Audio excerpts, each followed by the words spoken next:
and then the bye, and then hoping to be back after that. So are you back training at all, or are you just... I've sort of done a bit of running, and I'll try back into full training sort of later this week.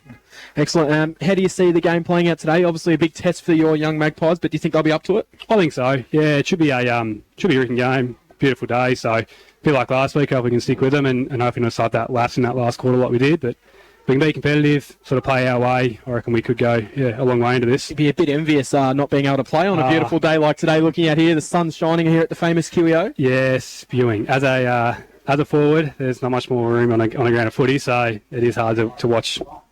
Excellent. Brad Keogh, we'll let you go, so close to the bounce. We appreciate you joining us, and all the best with your quad, and hopefully we'll see you back out there soon. No worries at all. Thanks, guys. That was a Brad Keogh of the Castlemaine Football Club out with a quad injury. So we're up to hear from him, and obviously it's always good to hear from some of those players around, especially in that forward line. When he comes back, Norm, he'll add another key factor to that forward line, because probably one of the criticisms that Castlemaine do cop at times is they haven't got a lot of options in that forward line. So when he comes back in, you think that he'll really add to that? Oh, he will, because I remember the game against Maryborough last year near the end of the year, and early in the game where Maryborough had control, it was only Brad up forward that was giving Castlemaine their options and their chance to go towards goal.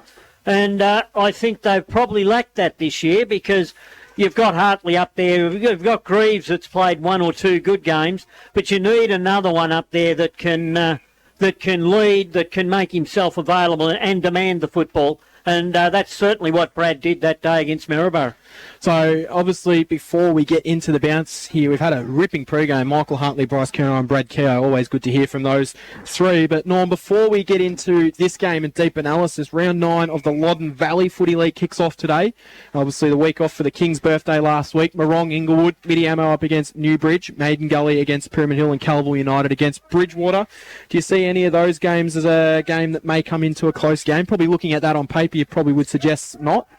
No, I think that there's two interesting games, Midiamo Newbridge, because Newbridge get a win there, and Morong should defeat Inglewood, which mean that Newbridge would jump into the top 5, which will be great for them. But as you say, the other three games should all be good wins to Morong, Pyramid Hill and Bridgewater. And talking to Lockie Sharp last week, Bridgewater starting to get players back and looking to be back to their former powerhouse state, where they've struggled a little bit in the last couple of years. North Central Football League is also around 9, but the interesting thing is, Norm, a couple of leagues will complain they don't get any close games. 2 weeks in a row we've had a draw in the North Central League. So Wedderburn, Birchip, Watcham in round 7 had a draw.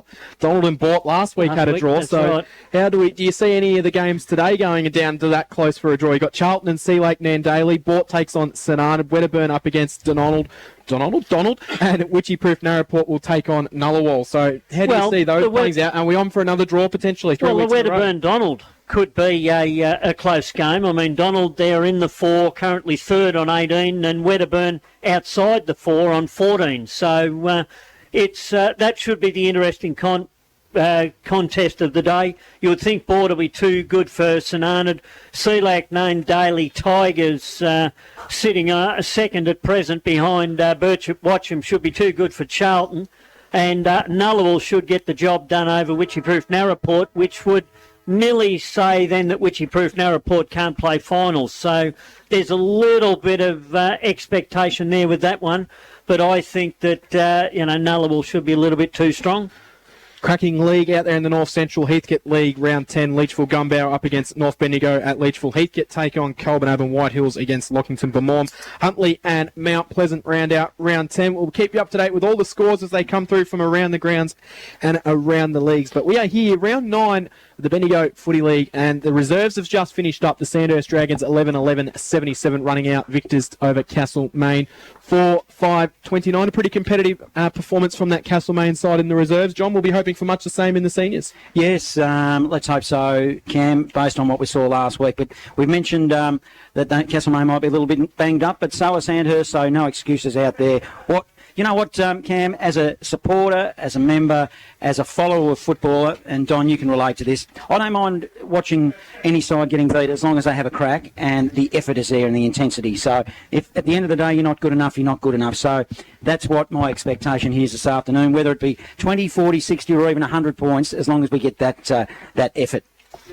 Yeah, totally agree. And in regards to the seconds, like 11 goals to 4 in a twos game, Castlemaine versus Sandhurst on the QEO, that's probably a score that hasn't been there for a long time. So, and pulling 5 players out of the reserve group into the senior group today through injuries has Castlemaine's team's been a bit depleted today in the seconds to bolster the senior group with the injuries and cover those players. So, you know, be interesting today. Footy clubs are all about depth.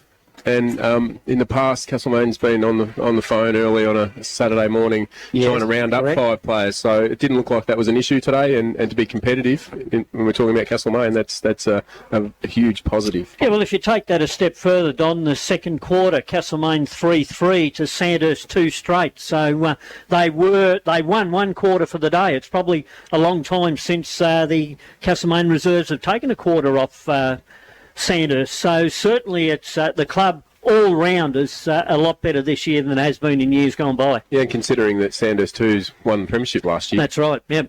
So, you know, both teams have injuries today and depleted, so the depth will be interesting to see who has come in for the Sandhurst group, who can match what's gone out, and the same with the Castlemaine crew that come back in. So they're all previous senior players, so that there's not going to be a problem where anyone's going to be overwhelmed by the day. And you couldn't ask for a better day on the QEO today. Both teams running out onto the ground as we are very close to a bounce down. But before we get into this game with a deep analysis, tip for around the grounds, Norm, in the South Bendigo Eagle Hawk game, because you think that's the other game in the Bendigo League that could be a game that would be a good contest. Well, I think it can be the next closest game, and that's South Bendigo need it to be the next closest and need to be on the winning side. But I think from what we've seen of Eagle Hawk this year, they got 1 or 2 players missing at present. I know Big Braden Frost still overseas at this stage, and he'll be a bonus when he comes back and continues the ruck work for Eagle Hawk. But I think Eagle Hawk should just be a little bit too strong for South Bendigo today. It was a much improved performance last week by South, but they still didn't get the chocolates, and these are the games that they've got to win if they're going to play finals. And I think that unfortunately for South, who of course I've got allegiances to and have done for years, I think that Eagle Hawk will be a little bit too strong. Isn't it interesting though, Norm, that both teams have not put week by week together? They've had weeks where they've been performed well, and then there's weeks where they've been really, really disappointing. So having a head-to-head battle today of 2 teams that have probably underachieved so far this year, and I'm sure that everybody will agree with us. So to see which team stands up today and puts their left boot on first rather than their right boot. I'll go with Eagle Hawk, but it'd be just one of those. Oh, that's right. Today. It's one of those interesting games, and you would think that for Eagle Hawk, if they don't get the job done today, people will be asking Trav Matheson what is going wrong, because they certainly had the players, and at the start of the year, everybody thought that they would be just behind the Sandhurst and Gisborne sides. Someone doesn't like your assessment, Norm.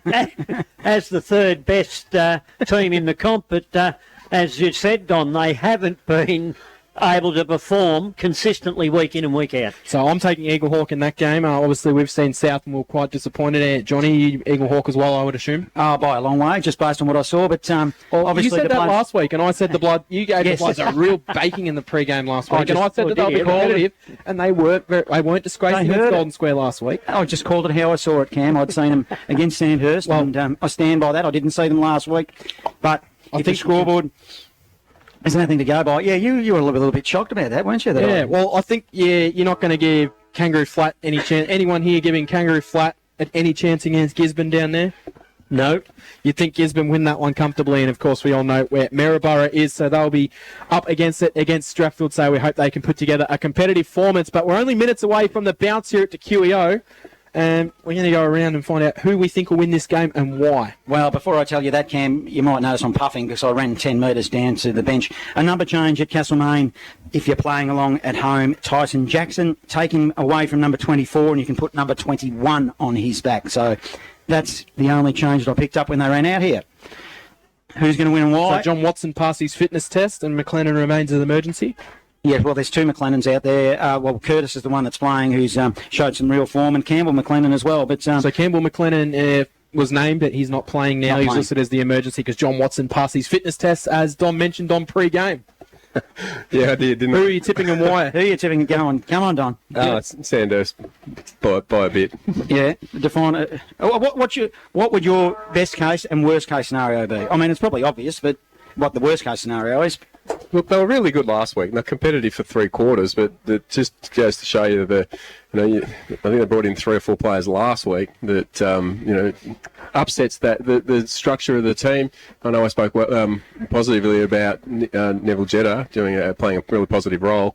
When his influence went out of the game, it sort of disappeared. But Castlemaine just lack the run. They lack fitness and a little bit of direction up front. So QEO, we know, has very, very deep pockets, and Sandhurst are a running machine.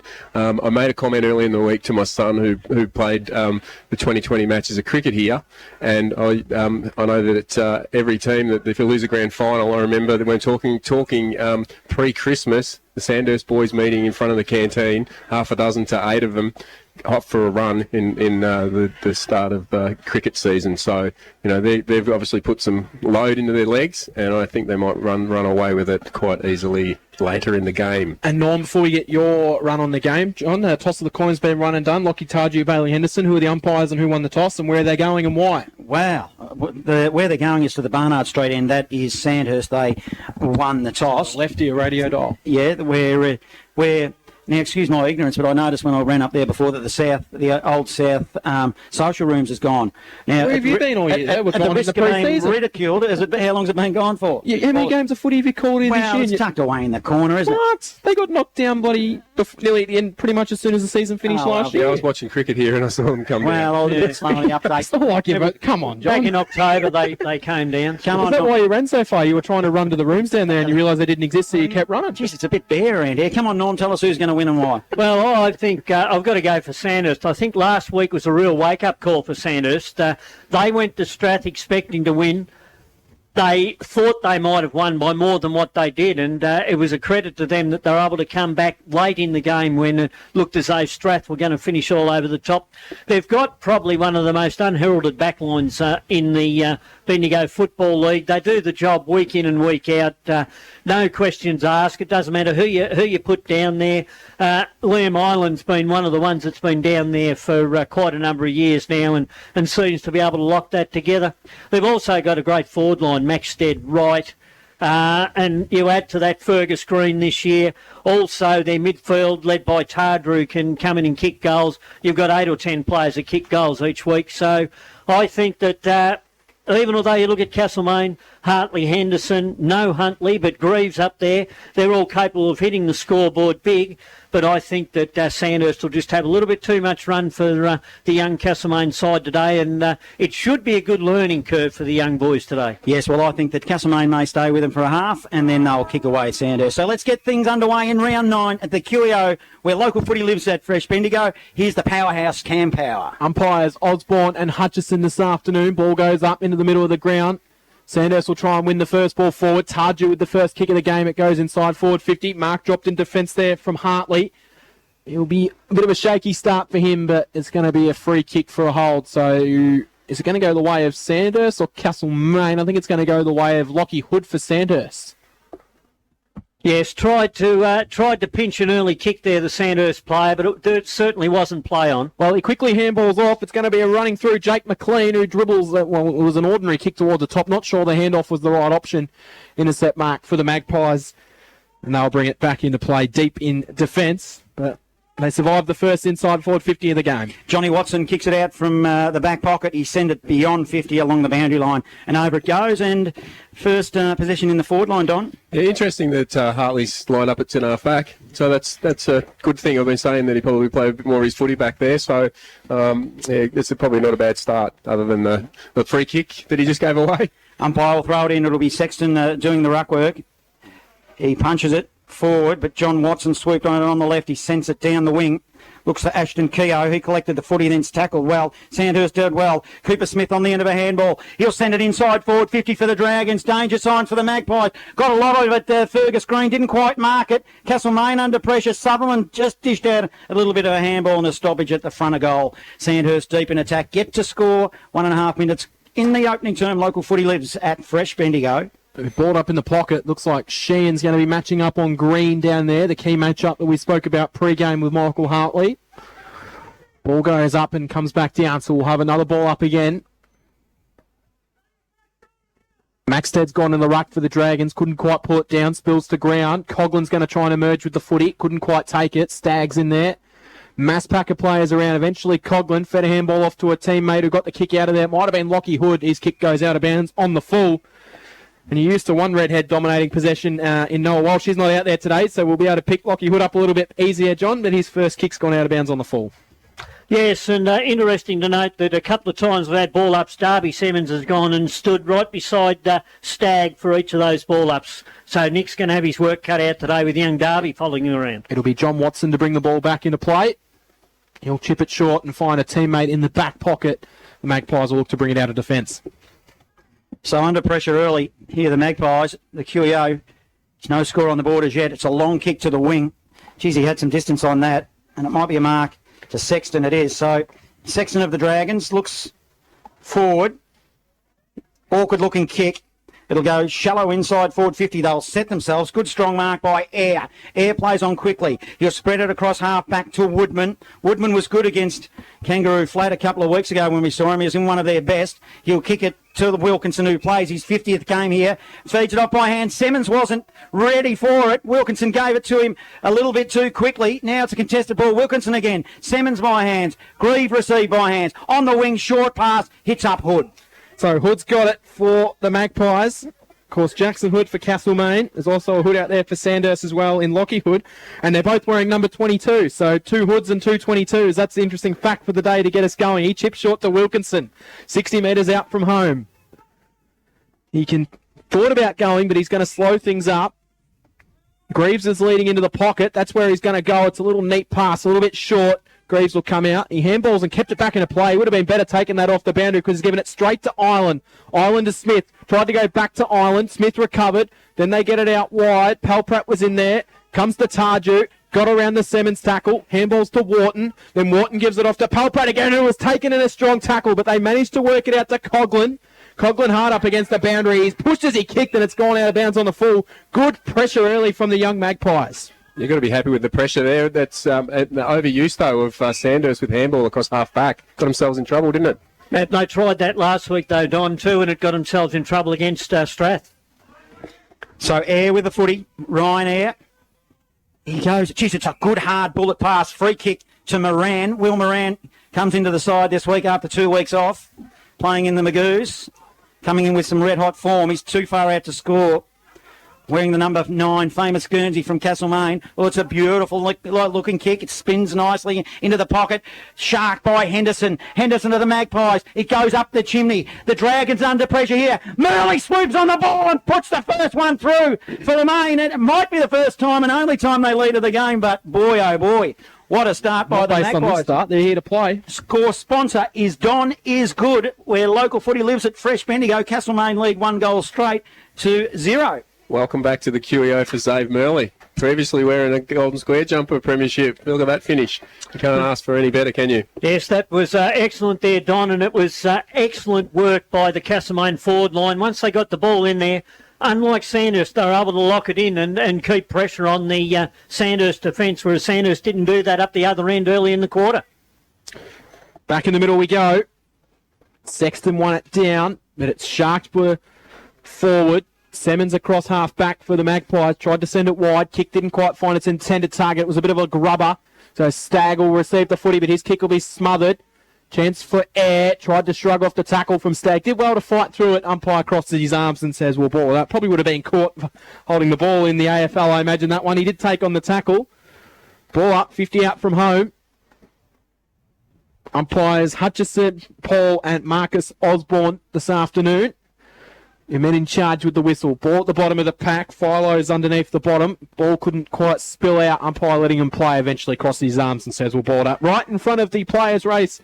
Poolside change rooms here at the QEO. It's the Magpies leading this one by a goal early on. In attack, it's the Dragons, but the Magpies lead early in this game. They look switched on. Coughlin wins it. A little bit of a hurried handball under pressure. Jake McLean offered support, then kicked it up the chimney as well. Umpire let a little push go. Now they go forward through Stagg. The Dragons with a shot at goal here, and Stagg whacks it through to even it up here 6 minutes into the opening term. Score sponsor Jason Westcott Builder, where local footy lives at Fresh Bendigo. The intensity of Castlemaine's defence has been terrific, but is that high ball coming in and Stagg playing the role that he's supposed to play, front and centre, receive, and then a goal, slotting it from about 35 out in the pocket. So great finish and a great hit back. One each now. Yeah, need a little bit more talk with the Castlemaine defence there. There was 3 up for that marking contest, leaving Sandhurst with the loose man at ground level. Can't fault the Magpies early. Butcher went it down to Henderson. He was taken straight away, but he was able to fight through the Stagg tackle and handball to Air. Paddled it forward. Now the Magpies can handball. That's Moran in there. Sets off the run, which will go inside forward 50 from Woodman. Woodman's kicks a beauty, and it's marked by Greaves, who's got the long sleeves and the bright green boots. Young Greaves. Throwing off a bit of Daniel Wells vibes with the black and white long sleeves, I reckon, in that forward pocket. Let's see if he can go back and kick truly. Decides not to go for goal. He's going to centre it to the top of the square. Wants a couple of flyers. And the mark almost paid there to Hood. Couldn't quite bring it down. Sandhurst, they're holding on in defence. Magpies trying to find a way through. Quick kick out of the contest. And Sandhurst will be happy to take it over for a minor score through Harrison Free. First minor of the day. Magpies lead it by a point. 8 minutes gone. First quarter. Score sponsor, Bendigo City Framers. Yeah, once again, good pressure by the Castlemaine forward line. They're certainly switched on at the start of this game and causing Sandhurst a little bit of trouble. Free from the Dragons, plays on from fullback. Spreads it wide to Hood, finds him. He's got a running Cooper Smith, who kicks it to the wing. Good ball movement. Hits Sexton. Sexton, outer side wing, swimming pool side, to the Barnard Street end. He'll now dump it down the line. He kicked it to a pack of players. Good, strong mark. Maxted of the Dragons, inside forward 50. He's got a player on, just floating Perez into space. Perez. He's wearing the darker boots this afternoon, and he'll line them up for goal. Yeah, interesting, the difference between the two sides. The Sandhurst player, he was confident that his teammate was going to get the mark, so he ran to space, and his teammate hit him up. Nice kick into space. Now a chance for the second goal to Sandhurst. Oscar Perez, opportunity goes missing, so we'll even it up again. 1-1-7 apiece. 9 minutes gone. Opening term, local footy lives at Fresh Bendigo. Magpies will bring the ball back into play. Hartley doing the kick-in duties today. Chips it short. Clear it out of defence. High ball goes down the line. Falls to the bottom of the pack. Tarju picked it up. Couldn't quite take it cleanly. Woodman goes through and paddles it forward to Greaves. Greaves gave it off to Moran, who was taken in a strong tackle. And he's got the free kick for a slinging tackle. It did look like there was a bit of vengeance in the tackle. It was all fair, of course, but Moran will receive the free kick. Well, it's Isaac Ruff, early. and I've said it a few times. It's rough by name, rough by nature. So I don't think there's anything in it other than that's how Isaac goes at it. So kick down the line. Tarju was able to shark it off the packs and into the middle of the ground, but it's turned over. It'll be sent back in forward 50 from Philo. His kick was high, and it will be intercepted by Liam Ireland, who had an island of space when he took that mark. He'll clear the kick onto the far wing. Goes to Wilkinson of the Dragons, to the wing. Hits up a teammate in Keating. Keating comes in the side this afternoon. Kicks it long. He spotted up a player through, looks like Fergus Green playing well beyond 50. It was a beautiful kick. The lead came from Maxted. There's actually two to choose from, and it was Maxted that was hit on the chest, and probably a crack appearing in the defence there for the Magpies, Don. Yeah, if they want to stay in this, they just need to be a bit more close checking. You can see that forwards just leading up and doing what they want, but I think they're controlling the air as well. So Castlemaine need to work a little bit harder on pressure on the kicker that's kicking into the forward line, and I think Maxted's just slotted that. He has slotted in indeed, so that's the second of the afternoon for Sandhurst. They'll go to 2-1-13. They lead Castlemaine. 1-1-7 score. Sponsor Bendigo City Framers, where local footy lives at Fresh Bendigo. Yes, Castlemaine forwards or midfielders have got to be more quick getting back into defence when Sandhurst get the football, because that was too easy coast to coast for Sandhurst. There was 4 marks and no Castlemaine player touched the football along the way. They transitioned the ball beautifully off half back, didn't they? Oh, they do all the time. Opened the ground up, Yep. Kicked across the ground, and then came in that other side, that open side. Interesting for the Dragons. Ash Connick coaching from the box above. Bryce Kerno down on ground level watching on. Taken forward by Air for the Magpies. Sent it wide, but it's going to be a chance for the Dragons. Young Tyson Jackson with that number change now in the 21 going through. Couldn't quite take any clean possession. Umpire crosses his arms and says, we'll ball it up. About 70 up from home. Just on that, you just wonder why not hold the wing on the QEO? Why go to the ball where the ball's coming towards you? If you had sat off, he would have got one over the top and Castlemaine would have been in deep into their forward line. So it was Lockie Hood that tried to take on the tackle and he was caught holding the ball, so the Magpies will clear the ball from a free kick across half-back. Air with the football. Short pass, hits Philo. Philo gives it back to Air, who ran on, gets caught. Gone. He was strong through the hips, but he did drop it when he was tackled. So a nice bit of work by Charlie Robinson. Now for the Dragons. He's got a player on in the pocket. He honours the lead, and a good strong mark was taken by Green. And you don't want him getting it too often in the forward zone, Don. No, the early one I saw, he missed quite a few, so I'm hoping he brings that mantra today. Missing him or? Missing them. So, Fergus Green. He's on a 45-degree angle, maybe even a little tighter. But the man on the mark only stands at 35. He's in that pocket where that club rooms I was talking about, the social rooms used to be, that I only just noticed. Weren't there. That weren't there. It's not there. Fergus Green for the Dragons. Barnard straight in. Misses. Poor kick. 2-2-14. They lead to 1-1-7. Local footy lives at Fresh Bendigo. The Dragons have got hold of this one just at the moment. So Hartley will bring the ball back into play for the Magpies. He'll chip short. It was a dangerous kick, but the mark will be taken there. There's an Air who's been very busy early. His kick goes down the line. Jackson went past it. Greaves got it. Fired out a handball. Missed its intended target. Trying to bounce his way through, though. Ended up coming out back into the hands of Jackson. And Coughlin got him. It's bouncing around hard up against the boundary line. McConaughey, that's Ben McConaughey going through. And the umpire crosses his arms and says, we'll ball it up. Yeah, Right in front of our broadcast position. hard for the Castlemaine players there because their teammates were putting them all under pressure with handballs and went straight to people with opponents right on their tail. Well, Butcher went right up and his foot nearly made connection with the head of Tananelli, who's gone to the ruck for the Dragons. So Nelly will receive the free kick. He'll dump it down the line. No mark taken. Spills out. Philo's in some space. If he can be clean, he's able to pick it up nicely. Fire it back to Henderson. Then Henderson can give it off to Hartley, who will just send a nice kick down the line. Its intended target is Ben McConaughey. He marks. Got a few options back in board if he wants one. Chips it short to a teammate. Might be Air.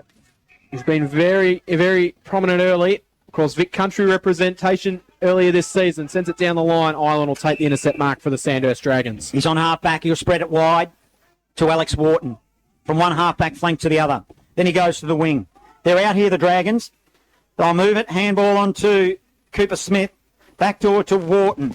Dragons moving it forward now to Leyden, who comes in the side this afternoon. To half forward. To Mark. It's been taken by Perez. Perez into the pocket. Dragons attack here. Got his hands on the footy. Tardrew. Offering support is McLean. Boundary line wins. 40 from goal. Dragons in attack. Ball up. So, John, so far, the criticism of Sandhurst last year, they continually played the ball back from where it came from down the line constantly. This year, they've shown us straight away, every time it comes into that defence, they change it up and change direction. Good to see. Right-hand forward pocket, shooting towards the Barnard Street end of the ground of the Dragons. Maxted's gone into the ruck, won it down though, but it was sharked for the Magpies by Air. Fired out the handball, then paddled it forward was Chester. Air's kick was down the line. No one able to take any clean possession, and we'll have another ball up. They've advanced the ball forward about 15 metres, the Magpies. From Castlemaine, heading towards the Bendigo City end. They're on the far wing, which is the poolside wing at the QEO. Knock forward for the Dragons and sent with a dribbling ball forward there was Zach Pelprat. Over the boundary line she goes for a boundary throw-in. Right in front of the players' race. Yeah, the one thing I've noticed with Castlemaine early in this first quarter is they're not keeping their forward structure. If the ball were to come back then, there was 3 Sandhurst players behind the ball and only 1 Castlemaine. Kins in attack. That'll help, John. That'll help. That's $1 into the tin. Lockie Hood paddles the ball towards the boundary line. There's 70 from home now. Ball in. So good contest, though. Look, you look across the ground and Castlemaine guys just standing off their opponents. Not on the QEO. You can't give Sandhurst any room at all. No, it's like it's 2 or 3 times the distance compared to any other ground. You just don't do it. Let's see what happens here. Hood doing the ruck work for the Magpies. To his feet. Philo tried to make a path. big, strong bull of a brute. Well, just on that, John, you want to be able to, match or make a 50-50, but not giving that much room. Contested footy now. Hold, Castlemaine to get a free kick. Looks like Jack Chester in the back half. He looked to dish off by hand, then eventually does to Henderson. Back to Chester by hand. Handball forward, Semmons. Semmons, double premiership player. Don't get too excited there, Norm. And he kicks it up the wing and finds Wilkinson. So Wilkinson's got it. He'll chip it backwards and find its way into the hands of Watson. Watson's handball looking for the runner Henderson, but it just didn't quite sit for him. Now he's got 2-on-1 to battle. Maxted's got it. Gave it off to Perez. Perez sends it inside forward. 50. Tardew dropped the mark he normally would have taken. And Castlemaine survives. Simmons quickly fires off the handball. They'll work it down the line, the Magpies. Tracking hard there. Couldn't quite take it. There'll be another number change there for the Magpies. Got number 28 running around out there. Ball going forward. Perez gets it for the Dragons. Oh, he tried to take on the tackle, then he dropped the ball. Umpire, he waved his arms and said, play on. Hartley got it. Hartley's kick went down in the direction of a teammate there, Moran. Just overcooked him, but Ireland couldn't take the mark. Burrowing through will be Andrew as the first gamer for the Sandhurst Dragons. The umpires are content to let him play, and we'll have a ball up right in front of our broadcast position. Grandstand side wing. Zave Murley's 28, not 26. Yeah, well, we know him pretty well, Zave Murley. He's been a super player for Golden Square and now for Castlemaine. Lockie Hood. Jackson Hood for the Magpies wins down the middle, but off half back. Dragons get a free through Ireland. Spreads it wide, laterally. Alex Wharton. Hands on the footy. To the wing. Coughlin receives. Coughlin, the Dragons, plays on from the outer side wing. Sends it inside forward 50, but sliding and taking a good strong mark there will be Hartley, the coach. Hartley will then chip it into the middle of the ground, finds its way into the hands of a teammate. They can come out wide towards Greaves, bounces in front of him, but he's got time to recover. Can give the run to Jackson if he wants. He does. Then he's going to give it back to him, but I'm not sure they were on the same wavelength there. Jackson has handballed it, and while Greaves had kind of stopped, turnover. Perez gets it for the Dragons. Will run through the middle of the ground. He'll send a kick towards centre half forward. Strong mark taken, 50 metres out from home. It's going to be Stagg. He's got the distance in him if he's good enough. And I would say he's good enough to kick this one. He's looking to pass off, but he might have to be forced to shoot. He's going to decide to load up. He uses all his legs, sends it right to the line. Has it got the distance? It's going to be marked in the goal square anyway. And is it Maxted? Kobe Maxted. It is Kobe Maxted who's taken the mark in the goal square, and that is a coach killer. In fact, he's kicked the goal as well. Didn't waste any time. And that just comes back to that poor decision made by Tyson Jackson on the wing to get a handball receive, running forward, and then handball the ball backwards. You made a comment on that, Cam. Like that would have been. I don't think Greaves was expecting it to come. No, because the play was to kick it deep into your forward line or to a leading player, and he's handballed it back to Greaves, who had a player running with him. Well, he had three players running with him. I mean, there was three Sandhurst players that could raffle the ball when it hit the ground, and you had Johnny Watson, who was in the pocket and breaking, that should have had the long kick to him. Maxted has 2. Dragons by 13. Score sponsor JB Restumping. Up in the middle they go. Jackson Hood doing the ruck work. Tries to shovel it out after the contest forms at ground level for the Magpies. We can't. We'll have a stoppage. They're letting them play when the ball hits the bottom of the park. Yeah, they are. Hood did well then. He had 4 Sandhurst players. If that ball had come out, it was off and going, but he kept it in there and didn't give a penalty away. Sexton wins the ruck for the Dragons. And we'll have another stoppage. See, there's that penalty free kick. It's coming in. The penalty free kick? No, I like the fact that they're letting it go this afternoon, to be honest. I don't think they're going overboard. Let's see if they can get it out of here now. Polpratt wins it from the middle for the Dragons. Sends it to half forward. Another stoppage. Ugly little bit of play on across half forward. Dragons in attack. Yeah. 13-point margin, 21 minutes gone, opening Good term. tackle by Semmons there. He didn't let the Sandhurst player out. Well, that's the play that needs to keep them into the game. If they can continue to do that, they'll stay in it. One down by Sexton. Coughlin then sends the ball inside forward 50. It bounces off the chest of its intended target down there, which was Maxted. Couldn't quite take it. Spills to the ground. Probably dropped a couple of marks inside forward 50, the Dragons. We've seen Tardew drop one earlier. Maxted that one, and it just feel like they could be a couple more goals in front of this game. But Castlemaine are holding on. They're turning it into a contest. They'll clear this ball out of the defence. It'll find its way to Moran, who's inside defensive 50 for the Magpies. Going to be forced to send it high ball down the line. Wilkinson the target, but it favoured Ireland. It hits the ground hard, but he claimed the mark. And I reckon it was the force of the impact on the ground which knocked it out of his hands, so he'll get the ball thought about handballing to Smith. He fooled everyone, then sent the high ball inside forward 50. Pack of players will fly. No mark taken. Spills to ground. And the umpire a little bit quicker on this one, says there's no chance that ball's coming out. We'll have a ball up inside forward 50. Goes to show you pay Peter to play Paul. He put Hartley down back. They've got no one to kick it to up front. Hartley doing the ruck work now. He's deep in the defensive zone for the Magpies. Another stoppage. He got held up with the footy. Hartley and Henderson look alike for the Magpies. They're both in the area. Hartley grabs it out of the ruck. Then he banged it on the boot quickly. Look for Murley. Players allowed to go on in the centre. Good strong tackle, Harrison free. And it will, in fact, it was Harrison free being up there. And we'll have another ball up just forward to centre for the Dragons. Like the intent there from Murley on the ball. Ball spills down. Then he makes a strong tackle, but it spills out. Umpire across his arms and says, Called a throw. It's a throw. Castlemaine. So free kick Castlemaine will go the way of Murley. In number 28, quickly sends it onto the wing for Semmons. Semmons can send it down the line. It'll be Tyson Jackson, who couldn't quite take the mark. Spills to ground. Now the Dragons can turn it over. Stagg fires the handball backwards. Island, who's in an island of space. I think I went with that one earlier. Down the line we go again. Picked up and handball forward for the Dragons. That was Wilkinson. Kick inside forward 50. And the mark's been taken by Hood. And he played on quickly. Then he steps around the man on the mark, which fell over. That was Henderson. Chips into the pocket. No mark taken. It was almost something for Fergus Green, but he's able to recover. He's able to get out of the pack, shoot on goal. Out of bounds on the full. Out of bounds on the full.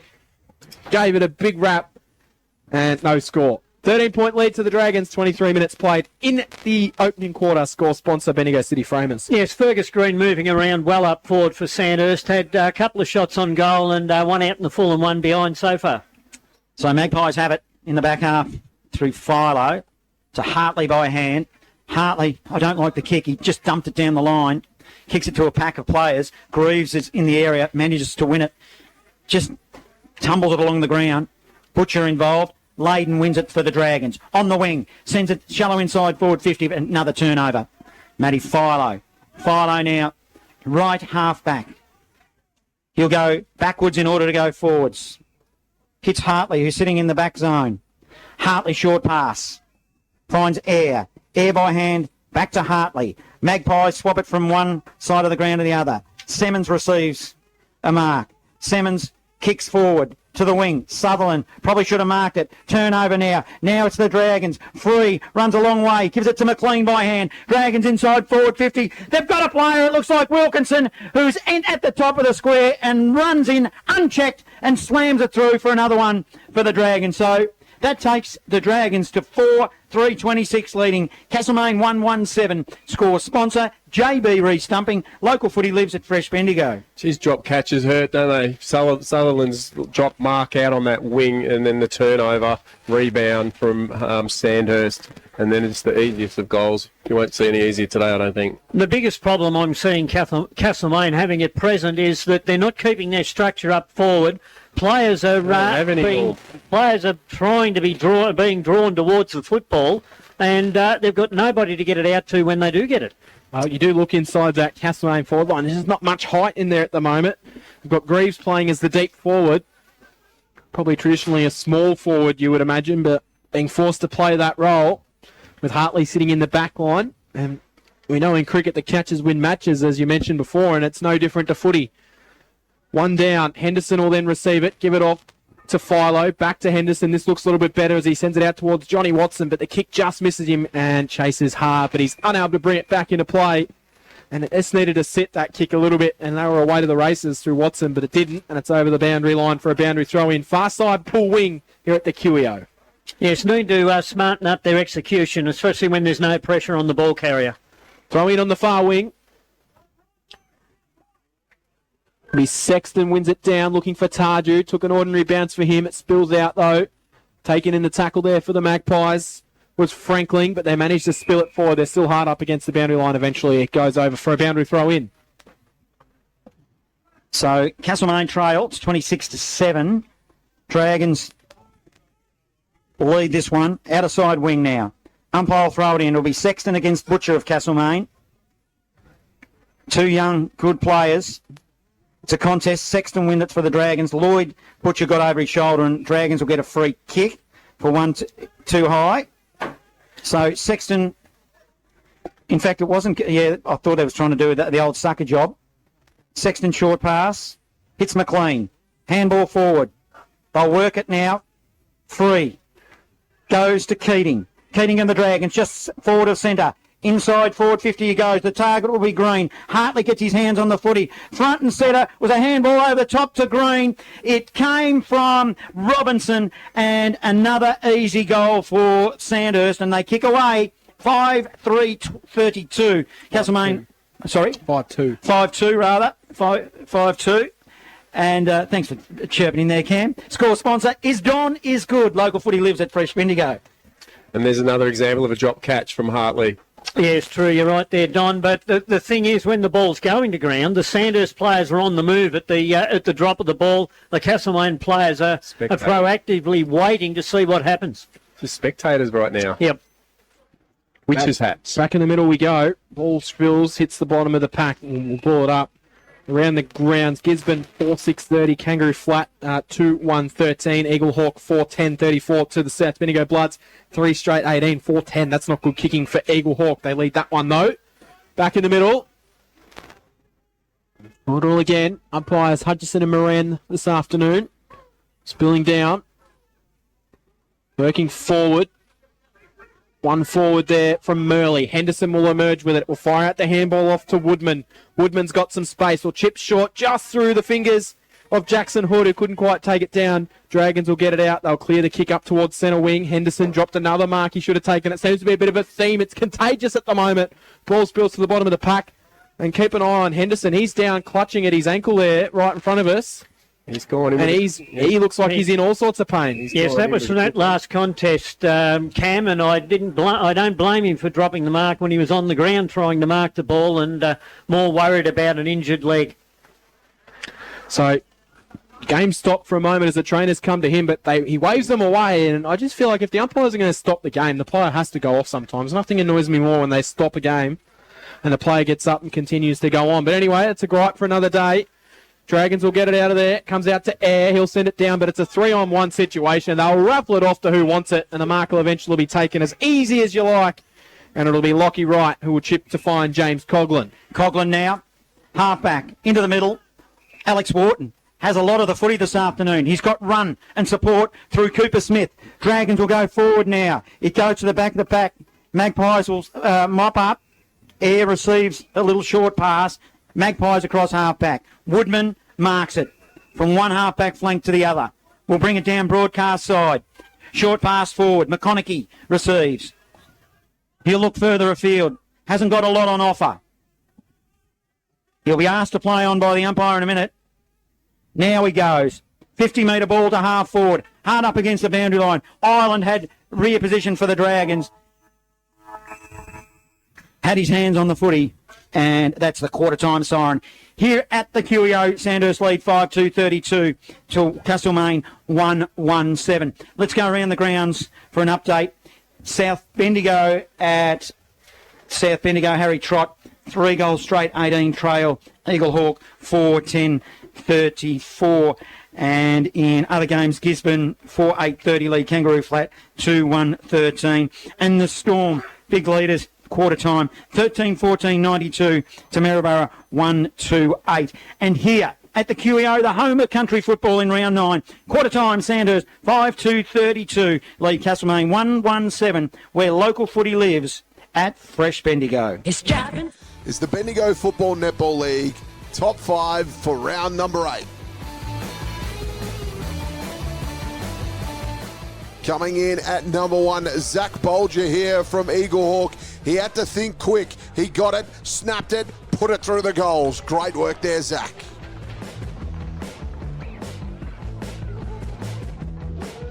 Coming in at number 2, we love a big climb here. John Coe from Golden Square takes off and takes a great mark in defence as well, if you don't mind.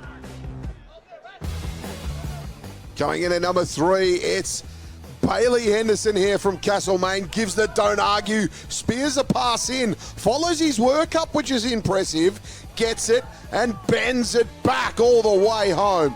A brilliant goal there, Bailey.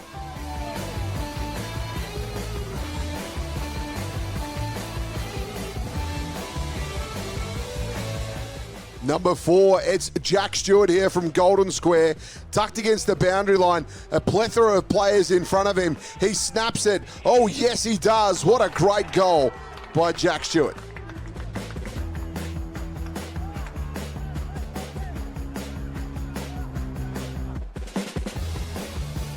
Number 5 sees Caleb Connick from Sandhurst here take a really strong mark. Knee in the shoulder. Took a beautiful grab. Big, long, gangly arms, and he clunked it. From accidents to breakdowns, Parsons Towing can handle anything from cars, trucks, buses, machinery, containers, even motorcycles. Parsons Towing is a family-owned business that understands the importance of prompt, professional service. Parsons Towing has now joined the team at Bellevue Panels in Bendigo, covering a larger area. To get you back on track anytime, anywhere. ParsonsMotorbody.com.au. Local First Fresh sponsor Jason Westcott Builder, where your dreams become a reality. Whether it's crafting bespoke 5-bedroom homes or breathing new life into cherished spaces with renovations and extensions, they're there for you every step of the way. With a dedicated team and a commitment to exceeding your expectations, Jason Westcott Builder is your partner in creating the home you've always envisioned. Visit them online with their galleries and begin your journey at Jason Westcott Builder. You can do it at City Framers. You can do it by capturing your glory days, capturing moments and creating unique memories for teams or individuals. You can do it by remembering this year in sport. You can do it with a framed jumper, ball, bat, or design a poster as a club trophy or glory days keepsake. Fresh sponsor Bendigo City Framers proudly support Bendigo football in 24. As a matter of fact, you can do it now. Only one local radio station for live local footy. Only one local station supporting live community sport across central Victoria. The people out walking know, even bus drivers know. And you know, it's Bendigo's Fresh. Thanks to local footy sponsor, more live Bendigo football. And now, it's time to fire up delicious Don Footy Franks. They're made for the footy.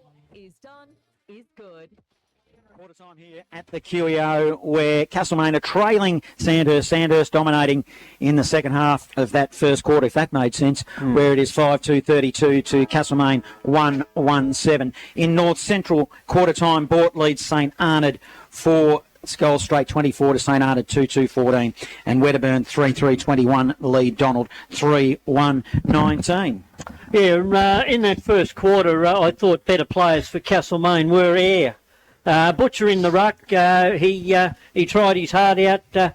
Zave Murley, very good, first goal of the game, and has had plenty of the football since. Darby Simmons on a half-back flank has got plenty of it, but he gets overwhelmed when the Sandhurst midfielders run forward and aren't followed by Castlemaine opponents. And until he got hurt, and I hope it's not too bad, I thought Bailey Henderson had done a reasonable job. Quarter time, Huntley 3-2-20 lead Mount Pleasant 2-7-19, and Colburn Abbon 2-6-18 lead Heathcote 1-2-8.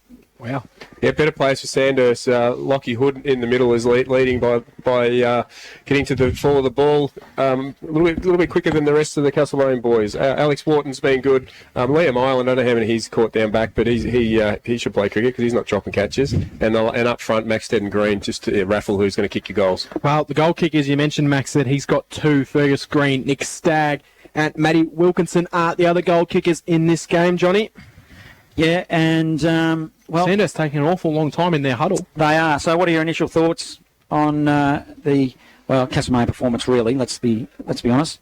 Look, they just don't take their opportunities when they get them. And they start to transition the ball. They turn it over across the half-back or even in the centre of the ground, and then their lack of accountability to. I think when you play footy, it's 18 v 18. I know that we play an area and a space, but the accountability of the defenders to lock down, it's just not visible at the moment. And up forward, I don't think there's any strategy going into their forward line whatsoever.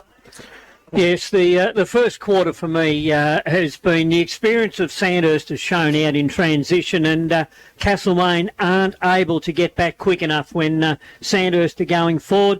Castlemaine have had plenty of opportunities, as you said, Don, but just haven't got any way of entering into that forward 50. it's got to be a low kick at present because they've got no talls down there and the low kicks just aren't hitting targets. Well, the good news in this game, though, is I do feel that Castlemaine, if they can just fix up a few of those minor things, they're still in the contest. Took Sandhurst majority of the quarter to get away on the scoreboard, but they're not out of this at all. The Magpies, they won 1-7. Sandhurst to 5-2-32. The second quarter is about to get underway here at the QEO, which is absolutely bathed in sunshine. A big response needed for the Magpies to get us underway in the second quarter. Here's the Huntsman, John Hunter. Hartley into the ruck for the Magpies. You're pretty happy with that, don't you? You can. It'll be Philo, swoops on it, on the left, spreads to the wing, picked up by Tardrew, dishes out a handball. Sutherland getting involved, Keating getting involved. Keating of the Dragons. They got numbers. Hood on the end of a handball. Gives it to Tardrew. He got collared by Woodman.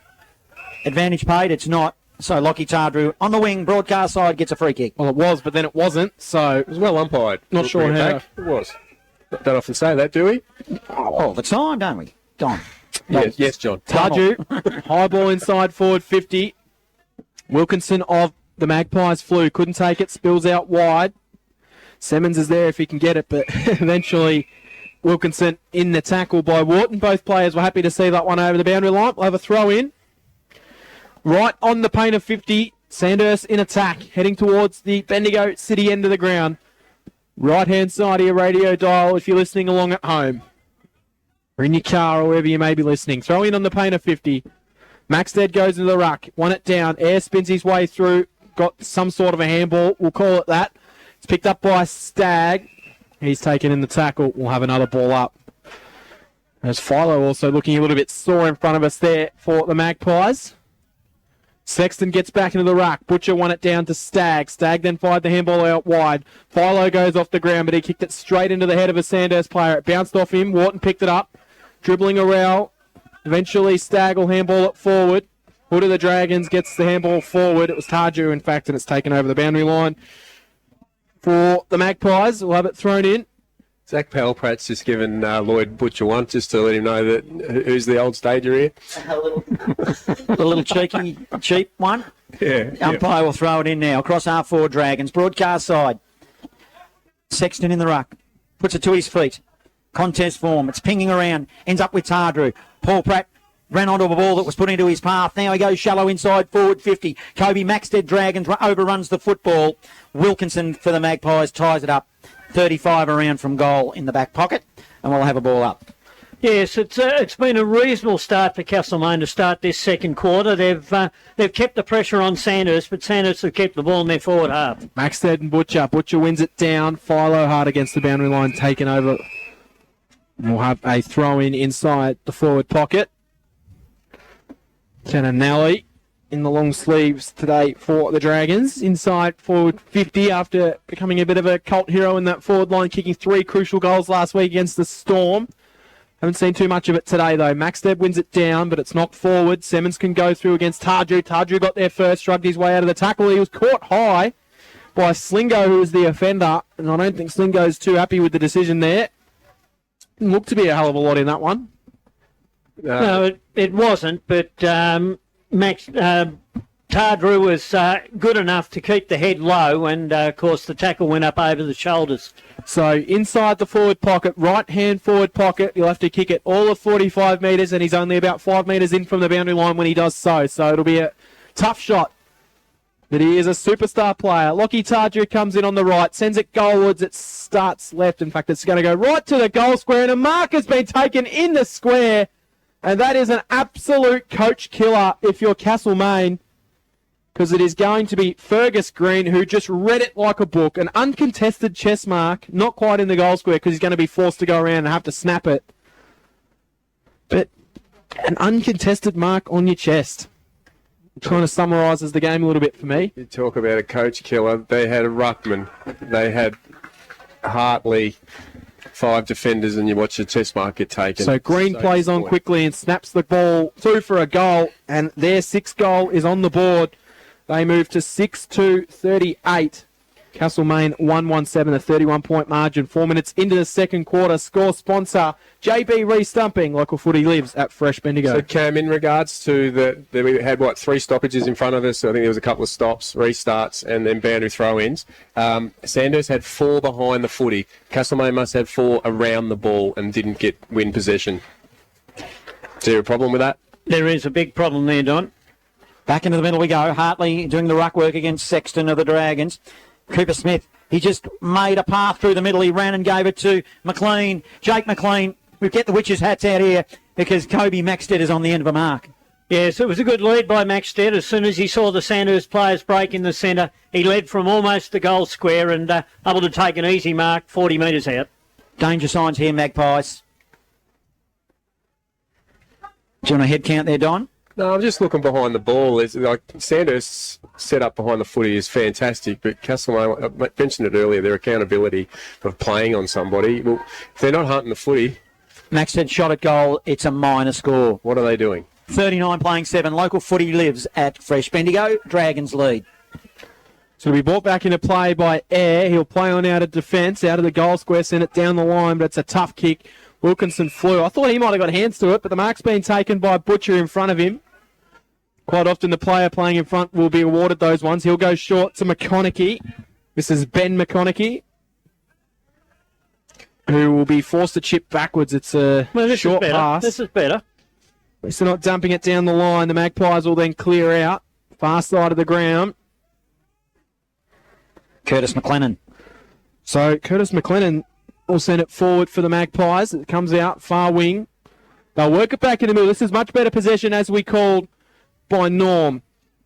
Playing on was Philo. Went one way, then the other. Sends it into the pocket for a 10 target. Good mark taken inside the forward pocket for the Magpies, and it'll be a chance for a shot on goal. Jack Chester. And Jack Chester, he'll be hard in the right-hand forward pocket, which will be the South Bendigo change rooms, far side of the ground here at the QEO. Jack Chester, 35 in front. I wouldn't back him. I'm going to back him now, but I'm not going to watch. So 10 metres in from the boundary. We'll have to kick it all of 40. The crowd will tell you, Don. Comes in on the right. Sends it goalwards. It's not a bad-looking effort. Oh, it's hit the post. It looked good for all money off the boot. And boy, did they need that one, but unable to beat. So their second score, 1-2-8, playing 6-3-39. Dragons won't muck around. They play on quickly from fullback. McLean. Cooper Smith getting involved. Short pass over the top to Keating. Short pass Perez. Just keeping's off, isn't it? Yeah, this is where you can't just guard ground. You've got to be up with your opponent. It's on behind play too. We'll keep an eye on that. Well, Castlemaine are going to have a shot at goal here because what happened, Bailey Henderson took a mark, caused a turnover, and he sent it inside forward 50, and it's deep in that zone, and Greaves, he should kick this one, Don, for sure. Is that just players focused on the fight and not the ball, and Castlemaine were able to find a loose inside? Is that exactly what happened there? Oh, I don't think so. Poor kick across the ground. Yep. I want to know what was going on over the other side. Well, it was Jack Chester that was involved, and I didn't catch which Sandhurst player. And the Sandhurst player hobbling towards the boundary, holding his shoulder by the looks. Greaves of the Magpies misses. Oh, that's a big... Needs to kick that. 1-3-9, 30-point margin, 6-3-39. 8 gone, second term. Local footy lives at Fresh Bendigo. Yes, we've seen a better setup by Castlemaine in the last couple of minutes. They were able to transition well and then keep the ball in their forward line. So on the far side of the ground, it'll work forward for the Magpies, for the Dragons, sorry. As Cooper Smith coming off the ground, clutching at that right-hand shoulder. Keep an eye on that one right in front of us in the bench. Norm, ball across half back. They'll be forced to send it down the line here. Pull side wing at the QEO. Big fly mark taken by Maxted. He can quickly get and go. He'll wheel into the middle of the ground for Wharton, but Henderson read what was coming, got back and took a strong intercept mark. He'll handball off quickly to Air. Air can go down the line. They've got some options if he's good enough. One of them will be Greaves. The kick goes there and finds him. Greaves will quickly reel around onto the right, send it towards Hartley at centre half forward. Tonk mark taken. 55 from home, but he can kick these ones. He decides to load up and go for goal. He sent a bomb straight over the goal umpire's hat. Michael Hartley, and a much-needed goal for Castlemaine. What a kick of the footy that was. They get their second. Nice finish, wasn't it? It's intercept mark from Bailey Henderson, his ankle's obviously come good, but that intercept mark across half back and to hit up Greaves and then into Hartley to finish, it's probably the nicest kick I've seen him do for a little while. Absolutely read it like a book. It's 6-3-39 the Magpies, 2-3-15 Castlemaine. 6-3-39 is Sandhurst, score sponsor. Bendigo City Framers, 10 minutes gone in the second quarter. Local footy lives at Fresh Bendigo. Back into the middle. So, good positive couple of minutes by the Magpies. Not so much for the Dragons. They've got a big injury. Cooper Smith is now on the bench. Winning it out of the middle for the Magpies will be Murley. Murley spreads it wide to half forward. McConaughey in the area, but mopped up by the Dragons, who will kick it quickly to the wing. One-on-one contest. Darby Simmons against Stagg. Did well. Simmons now looks quickly. He'll go inside forward 50. Danger area. Hands on the footy. Should have marked it Hartley. Oh, it's front of the pack there. Greaves into Henderson. Bang, and puts it through for another one. Magpies hot at the moment. 10 minutes gone. Second term. Score sponsor JB Restumping. Local footy lives at Fresh Bendigo. Yeah, the difference in this quarter with their forward 50 entries is they're going in long. They've got somebody to kick it to, but the players are hitting the ball hard at ground level. They're on the run and they're creating opportunities for players further afield. Greaves is having a few good minutes in this game as well, Don. It's good to see, isn't it? So directed at me, Cam. Do you think I'm a bit harsh on him? He had 8 touches last week, mate. Back in the middle we go. But I just feel like he's a player that can get Castlemaine back into this game while having a good performance this afternoon. One forward by the Dragons. They'll send it out of the middle. Inside forward 50. Mark is taken by Tanner Nally. Long sleeves. He goes with a short pass, but it's a wasted pass. Green was leading out, but turning around and taking the mark will be Ryan Eyre. Eyre will clear to the far side wing for the Magpies. They've got options down the line. Kick finds its way into the hands of, might be Watson down there. Got it to Philo. Philo in the middle of the QEO. Will slow things down. It's been a much better few minutes from the Magpies. They're not wasting the ball going forward at the minute. They're happy to try and hold a bit of possession. He'll send it down towards the top of 50. Hartley's the target. He'll have to come from too deep to get there, and he might have infringed. And he did. Free kick will go the way of the Dragons. It'll be Ireland who'll chip it short, and he'll find Jake McLean. McLean, half-back for the Dragons. You spread it further wide. Finds Hood, Lockie Hood of the Dragons. Goes backward and finds Island. So they're going to horseshoe in and out here, the Dragons. Ruff getting involved. Plays on from the back zone. Just casually. Puts it over the top. Paul Quick puts his teammates under pressure. Castlemaine, it's going to be a turnover here. Murley, probably he's still in the contest. Should have done a little bit better than Murley.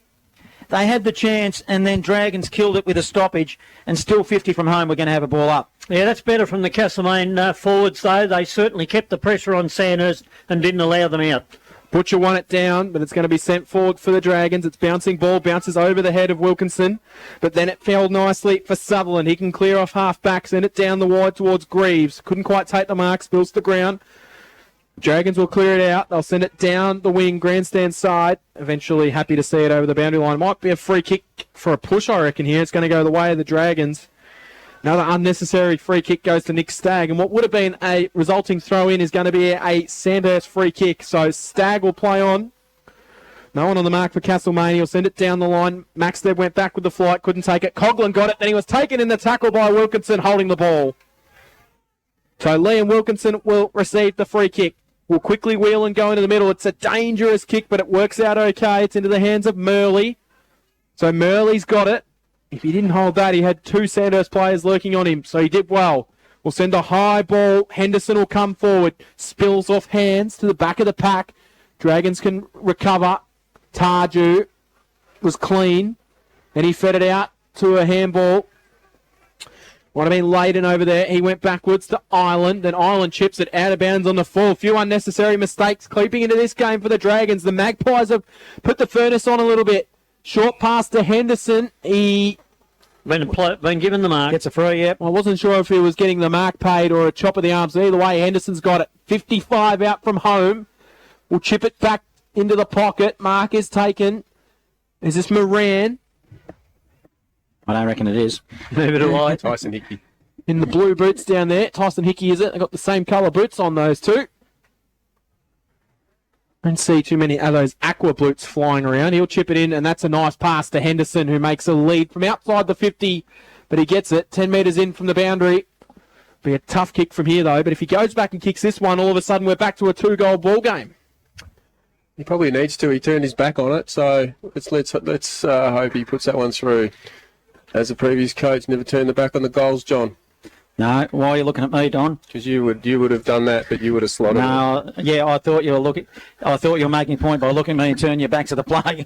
You're nervous for this one as well. So 10 in from the boundary, right-hand forward pocket, poolside change rooms. Bailey Henderson will come in. The only thing I'm nervous about Bailey is I think that's his ankle, but if he slots that, his ankle's looking okay. At least he'd come off his boot well. The distance was no issue at all. It just goes to the left-hand side through for a minor score. 3 goals 4, playing 6 goals 3, 17-point margin. Score sponsor, Jason Westcott Builder. Well, if you think Castlemaine gets just another one on the board, it just puts that little bit of scoreboard pressure back on the Dragons. Now, Jake McLean's got it in the back half. To free, back to McLean. They're all 1-2, and he might get it further afield. They're running in waves here off the half-back. They're good at this. It's free, into the middle. Turnover cause now. Magpies with possession. Hickey gives it there to Slingo. Slingo, he's got a player on wide. Spots up Johnny Watson, who's been quiet in this second half, and it's a mark by the Magpies in the forward 50, and the coach, Hartley, has taken a mark.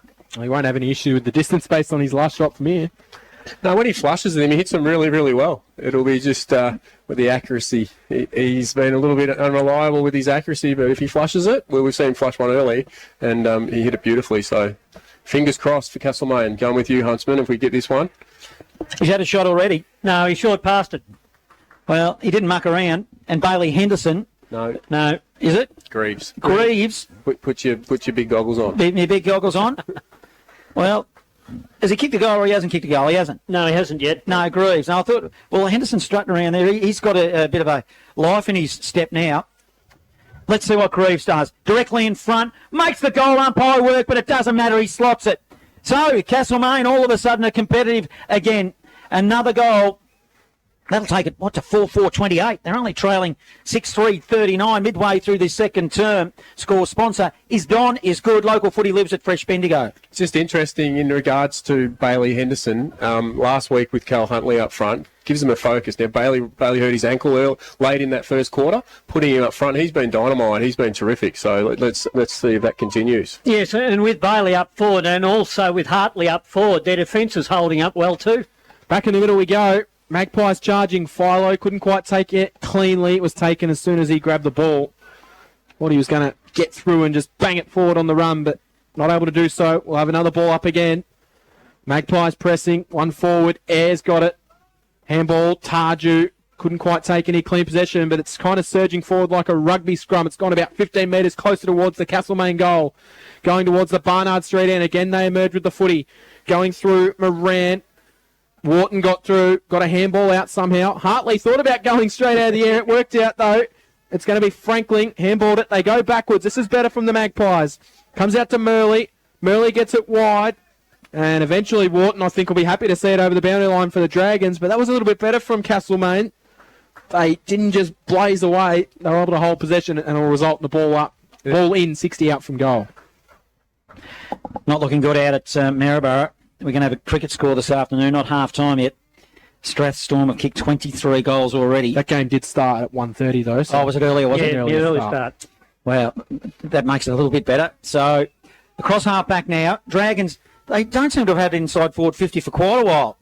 They've got possession of the footy now, and they're good at moving it off half-back. So, let's see what happens here. They've, in fact, caused a turnover, and Curtis McLennan wearing the 32. He had a jumper change. He actually told me he wanted to go the long sleeves before the game. So I hope he brought a sand bucket. Have a look at the divot. Yeah, he did. Big one. He's a big lad too. He's only 18, just turned. He's doing his VCE or whatever they call it nowadays at Castlemaine Secondary College. And that was the poorest kick I've ever seen going inside forward 50. It nearly came off. Moran was in the area and nearly received a handball. It just caused a turnover. Nelly up in the back half now. Spreads it wide. It might turn over again here. McLennan gives it to a teammate. They look okay here. It might have been Jackson getting involved again, but it is stoppage. And Sandhurst are under pressure. Would have been under more pressure if Tyson Jackson didn't drop the handball. That's right. It was given to him nicely. He was in the clear. All he had to do was grab hold of it and go. So, ball up. Poolside wing. Coughlin for the Dragons. Couldn't quite take it. Jackson then dived on top of it, knocked the ball to ground. Spilling around. They work it out okay. Philo, umpire circling, lets it play, and then eventually pins are holding the ball. Free kick. Not sure how he got that out of all that. But it's going to be a free kick going the way of the Dragons. I think there was a bit of an airy, Cam. Leg swing. Missed. Archie will have it. Almost half back for the Dragons. We'll send it down the poolside wing. But a big congestion and coming through, taking a strong mark. Maxted against 3. He wheels around quickly, goes inside forward 50. It just sat nicely for Hood. Green's rolling back to the square. Hood spots him. Will send it there. Hartley got back. Did well to not infringe on the front on contact. Well done, Hartley. Spills out, and they get away with one there, the Magpies. So often they'll give away a free kick for front on infringement, but he played it really well. Magpies will clear it out of defence up towards half back. They'll clear it out 70 from home. Just quickly, we talked about earlier taking the ball back in the direction that it came from. Castlemaine were on there. They had Moran and Watson in this pocket, and it went back directly where it came from. Yeah, that's to right. a 2v1. Umpire will throw it back in Just poor on the wing. making, isn't it? They'll be looking for one here, the Magpies, just before half-time. Wouldn't that make things interesting? It's only a 11-point margin as it is. So Castlemaine have worked their way back into this contest. Up they go in the ruck. It's Butcher who won it for the Magpies. Gives it to McConaughey. McConaughey gives it to Philo. Magpies will go ahead again now. It spills to the back of the pack. Ball spills to Hood. Hood will send it inside forward 50. He's got a player breaking for him. Well, it might be Henderson with a footy. Oh, he shows a fleet of foot and backed it through for a goal. Magpies. Gee whiz. Score sponsor is Don is good. Local footy lives at Fresh Bendigo. That takes the score to 5-4-34 to 6-3-39. First quarter, we said Castlemaine didn't have an avenue to goal. Bailey Henderson hurts his ankle, goes up front, and there's our avenue right there. That is a terrific finish. Took him on and brought it back inside and then kicked around the corner and finished truly. And as you said pre-game, Don, they've got plenty of players to run through the midfield, so they can afford to put Bailey Henderson forward. And it certainly worked for them in this second quarter. The second week in a row, we see Sandhurst with pressure on them going into half-time. I'm not sure you'd see too many times when Sandhurst players are coming to the bench, lofting their arms like, we don't know. So Connick and Curnow are being questioned. Can they get their side back in? Ball goes forward for the Dragons. They work it to centre half forward. Stagg got it, fed out the handball wide. Palpratt gave it off to the short pass, which was in the hand for Robinson. Robinson chips it into the pocket. And a mark is taken here by Oscar Perez. And you just feel like he needs to go back and kick this one just to steady the ship a little bit for Sandhurst, but probably poor marking inside defence then, Don. Same thing. Turns his back on the goal. So He's got to kick it now, that's right. Yeah, he's written it down, Norm. That's right, because you had Maxted and you had McLean both there as well. Well, he goes back. He absolutely wastes no time. Plays on the kicks. An absolute shocker. And it's hard up against the boundary line. Free kick pucked out. Or it might be a Castlemaine free kick. I thought it was going to be a free kick to Sandhurst. Sutherland. Let's see what Glad they you do said here. pucked then. Plucked. Gee, I was in a bit of a No, sweat. it wasn't me Jackson Saunders moment. We won't mention what he said on air a couple of years ago. Magpies will chip the ball back short. In the hands of Murley. He'll clear the ball out of defence. It should be a chance for Greaves. He'll have to come from behind and fly, and he does. Takes a strong mark. Quickly handballs off. Now they can get the run to Woodman. Paddles it forward. Didn't quite sit for him, and then he overran the footy. Dragons will turn it over. It'll be Jake McLean who will send it down to Perez. Hard up against the boundary line, but he's just in play. 60 from home. He'll wheel onto the right foot, go looking for Green. Kick just carried over him, but it's punched forward. At the front of the pack there for the Dragons was Robinson. Robinson feeds off the handball to Stagg. Stagg's flying shot, minus score. But they can't find themselves a goal. Castlemaine, But this is only a goal down. It's got to go to the other side of the ground. 40 playing 34, 23 minutes gone. It's an absolute shocker of a kick, but it might work out okay for Air. How far is he going? Air now. He picked it up, and it's going to be a turnover. Great to Stagg. Can Fergus Green pick it up? He can. Oh, I don't know what happened then. He just kind of was a little bit too laconic, and a mark's being taken by the coach. Hartley short. Murley of the Magpies. Dare I say it? He tried to dribble it through, and then Hartley was just able to smother it on the line like a rugby player going for a try. Sandhurst are a little bit rattled here. Oh, they just need to take a deep breath. They probably need the half-time bell to come just to calm things down. So get the ball back in your hands and just take the heat out of it. Hood now goes to the pocket. They'll set themselves. Green was the target. Polpratt's front and centre. Wharton emergence. Give it to a teammate who'll send it along. Might be Perez. Now it's to the top of the square. Magpies under pressure. How will they respond? Oh, Maxted just picked it up, dribbled it forward again, and they're going to muck another one up. Under pressure, so another 1 point. Takes it to 42, playing 34. 24 and a half gone second term. And this is where Castlemaine need to do the same. They're under a bit of heat now, so they just control the ball. So playing that defensive goal line, Ryan Eyre will clear the ball with a high ball down the far wing, but it carries the pack mark taken for the Dragons. They can come into the middle of the ground. It'll look for Smith, who's back on the ground after having issues with his shoulder. He looks to be all strapped back up and good to go. Almost dead smack in the middle of the QEO. Sends a high ball inside forward 50 on the right. It'll be an intercept mark. And Wilkinson. Yes, well read by Wilkinson then. He watched the flight of the ball and kept his eyes on it. It was Robinson the target, but Wilkinson was able to float in front. Told to play on. We'll switch the kick across the ground. Look at the kick. It's a dangerous kick, but it might work out okay. McLennan picks it up. Short pass. You just want Didn't possession quite of find the its footy. target.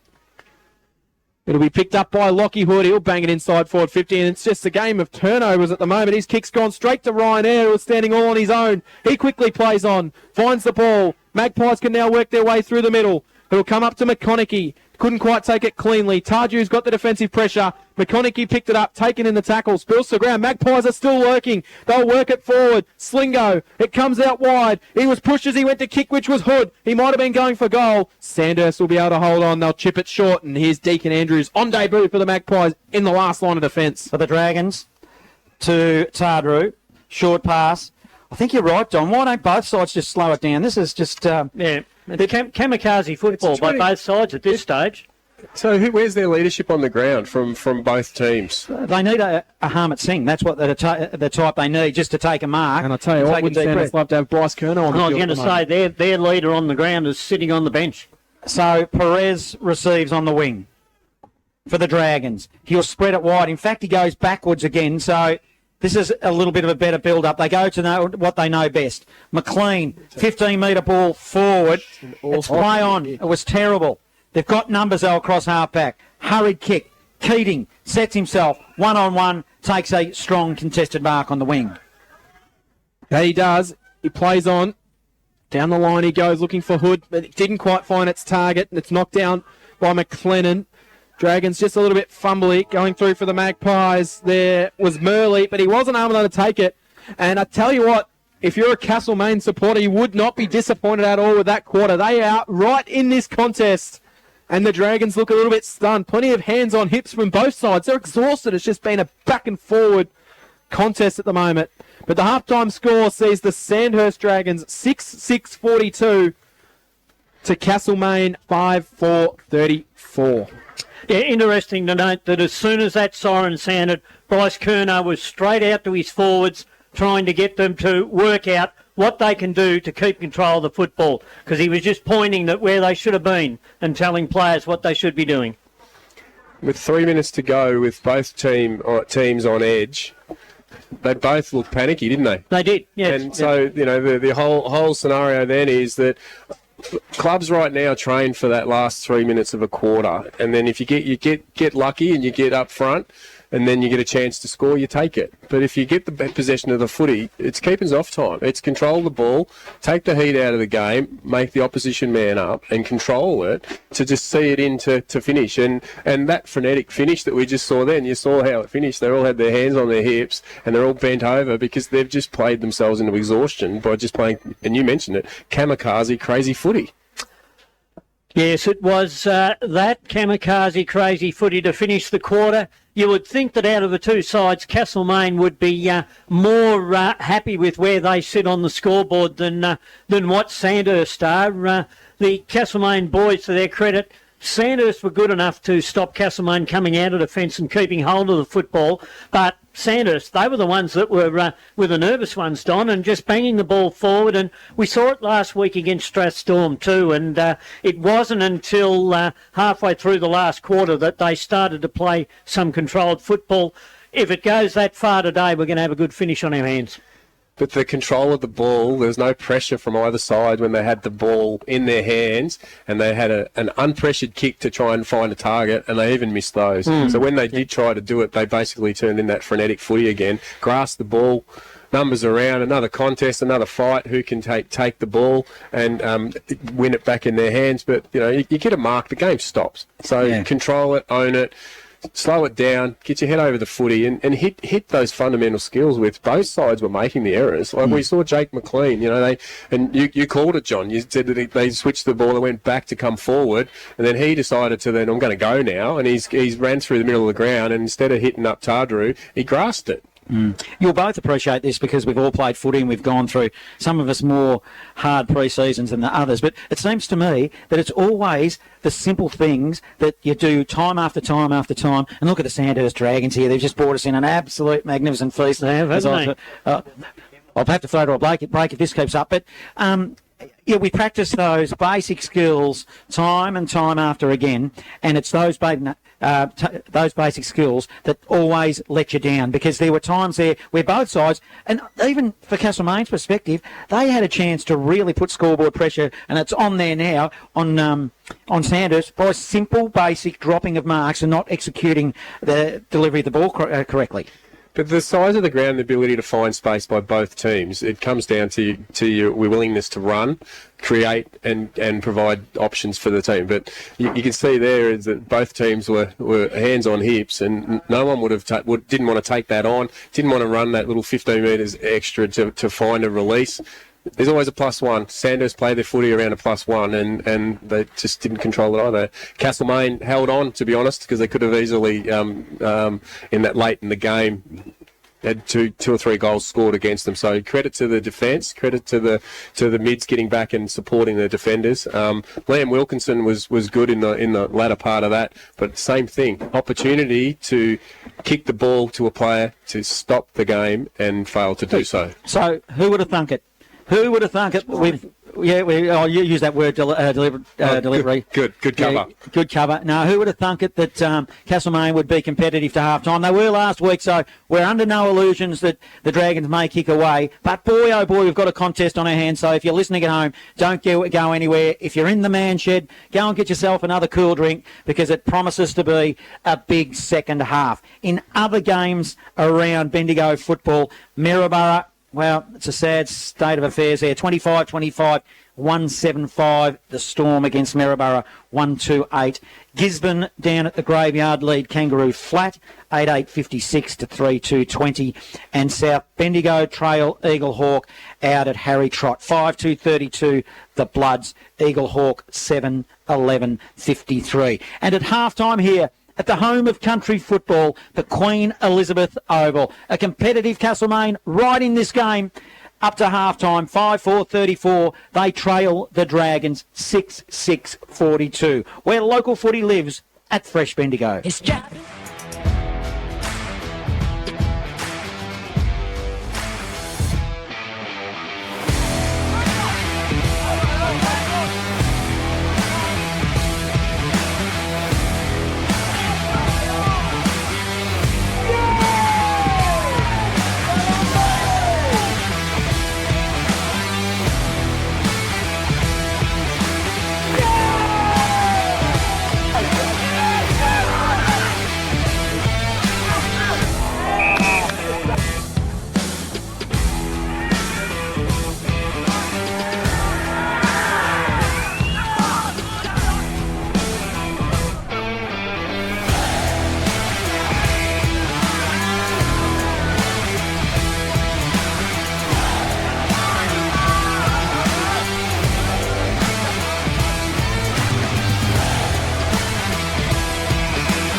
Alec Gordon was caught behind. Storm still working out. Comes out to Gill. Gill will snap on the right. He goes goalward. Lockie Gill. Paul Pratt inside forward 50. A big high fly by Charles Dole of the Storm. A hurried kick inside forward 50 for the Dragons. It was Curnow. Goes to Connick. Connick goes around the body. Bouncing footy. And he slotted it. He had to get his way out of trouble. He just got it, but he gave it to Gordon. Gordon gave it to Clossy. Clossy will dribble it through for a goal. Handballed off to Ernst. Ernst gave it off to a teammate. Oh, the kick was smothered. It falls into the hands of Perez, and Perez will kick the goal. Something out of nothing for Oscar Perez. Stagg buys the handball back to Smith, and then Smith's got the shot for Harrison Free. He goes goalwards, and Harrison Free slots it. Short then, Maxted. Now Maxted will kick it long. Connick, 3 deep, is on half back for the Storm. They'll release. Series of handballs. On the end of it was Stevens. Gives it, and the old one too. They're sharing it around beautifully. 3 or 4 handballs in a row, and now they're out. It ended up with Charles. Charles, he's got a player all on his own, and it's Gordon. Gordon by hand gives it to Riley Wilson, and we'll run into an open goal. The Storm are going to get the ball at the back. It's going to be Sheehan who goes goalwards. That was Abe. It spills. Shishka was able to soccer it off the ground. But here, Probably the biggest one. no, it's not. But it was Perez who won it out of the middle for the Dragons. But they've been really good, the Storm, as Tananelli kicks a goal and extends the lead. To John Hunter, who has the final say. But the game is all said and done here at Strathfield Say, and the Strathfield Say Storm have gone down, but they wouldn't have lost any admirers today.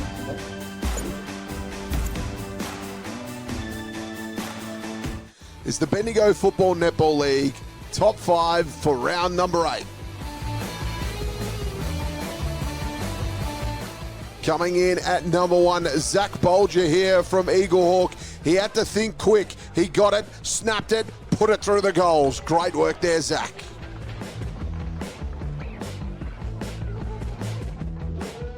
Coming in at number 2, we love a big climb here. John Coe from Golden Square takes off and takes a great mark in defence as well, if you don't mind.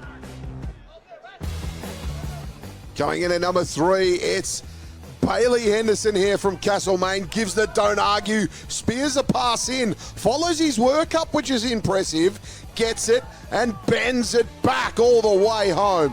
A brilliant goal there, Bailey.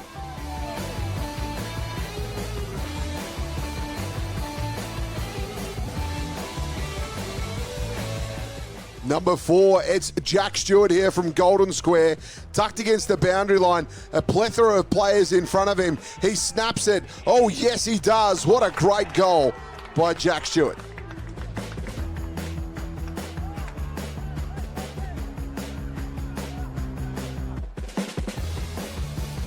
Number 5 sees Caleb Connick from Sandhurst here take a really strong mark. Knee in the shoulder. Took a beautiful grab. Big, long, gangly arms, and he clunked it. 11 degrees. Melbourne's weekend forecast. Mostly cloudy. Overnight lows of 8 and 5 and tops of 14 and 13 degrees Sunday.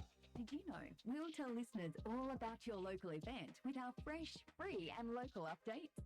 Email direct into the Fresh Studio. Requests at freshfmbendigo.com.au. Like to hear a song from the 70s, 80s or 90s? Requests at freshfmbendigo.com.au. Bendigo Fresh 101.5 FM across Central Victoria. Fresh online, download the free Community Radio Plus app. We are keeping it fresh. Your local station, Bendigo's Fresh 101.5 FM. It's halftime and I hope you're enjoying today's live Bendigo football match. Footy Fresh Central Victoria's local station has for more than 35 years broadcasted local live footy. Please support the local businesses that you hear during this broadcast, as it's local businesses that support your community football. After local band Darkside's weekend song, we return with more live Bendigo football. Getting down an open highway, souls that seek, those that find, hidden fuse by acne. Sand cold shivers,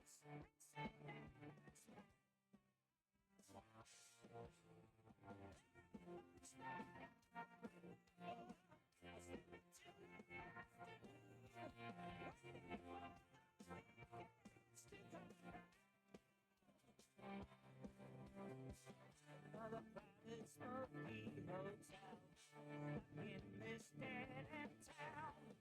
Nameless heads and nameless faces. They can try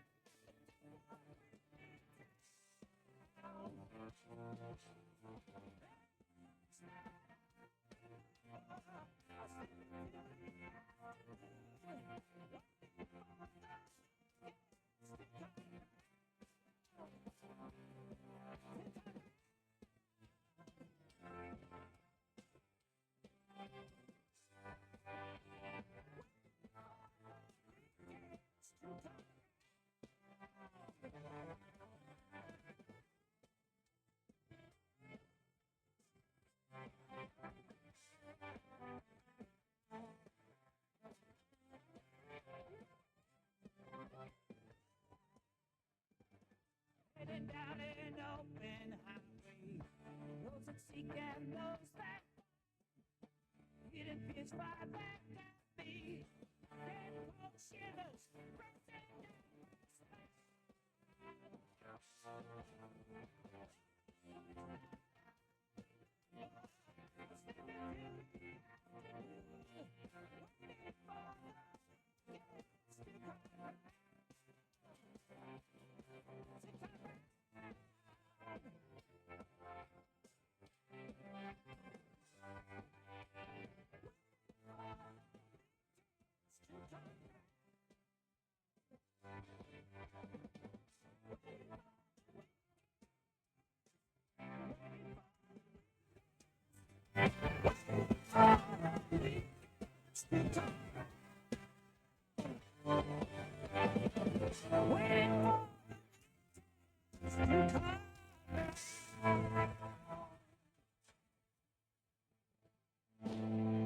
Only one local radio station for live local footy. Only one local station supporting live community sport across central Victoria. The people out walking know, even bus drivers know. And you know, it's Bendigo's Fresh. Thanks to local footy sponsor, more live Bendigo football. And now it's time to fire up delicious Don Footy Franks. They're made for the footy. Is Don, is good. Half time here at the QEO. It is round 9 of the Bendigo Football League, and the Castlemaine Magpies are in town and ready to play. They are trailing 5-4-34 to Sandhurst, 6-6-42, a 4-goal to 1 quarter in favour of the Magpies. How'd you see the first half, Norm Jenkins? A very impressive second quarter from Castlemaine. Can they keep it going or maybe force this game into an upset? It was an excellent second quarter for Castlemaine. They straightened their game up. They changed their structure. Unfortunately for Bailey Henderson, he got injured, but that was fortunate for Castlemaine because he's still able to play, and he demands the football when he goes forward. He's got 2 goals that quarter and been in their best. Liam Wilkinson down back also he kept control of the Sandhurst forwards. I like the way Johnny Watson goes about it up and down the ground. He's never stationary at any time.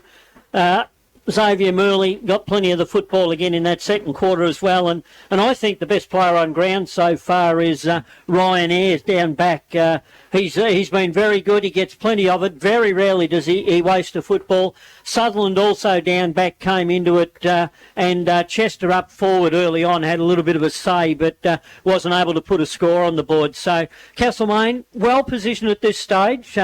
They've only kept Sandhurst to 4 goal kickers, and most weeks they've got 8, 9 or 10. So we'll see whether they can keep it going for another 50 minutes. Well, it's about to get the second half underway where Castlemaine super competitive in that first half. Let's see if they can keep it under control. They trail Sandhurst 5-4-34 to 6-6-42. Where local footy lives at Fresh Bendigo, here's the powerhouse, Cam Power. Questions being asked of the Dragons. What response and answers will they come up with? Ball goes up. In the middle we go. It'll be one forward. Tarju gets it, just sends it forward. Hasn't had his massive impact on the game as he usually would. His kick's just fired straight inside forward 50 in a set mark taken by Hartley. Hartley goes and finds Moran. Moran on right half back, broadcast side. Looked to go corridor, then thought against it. Now he dumps it down the line. 50-metre ball. Kicked it straight to Isaac Ruff. Turnover, Dragons. Inboard Tardru receives. Tardru looked to give off, but ignored that as well. Now he goes short. He's got a spread. He's got Maxted on. Maxted will turn and go. He's on the wing.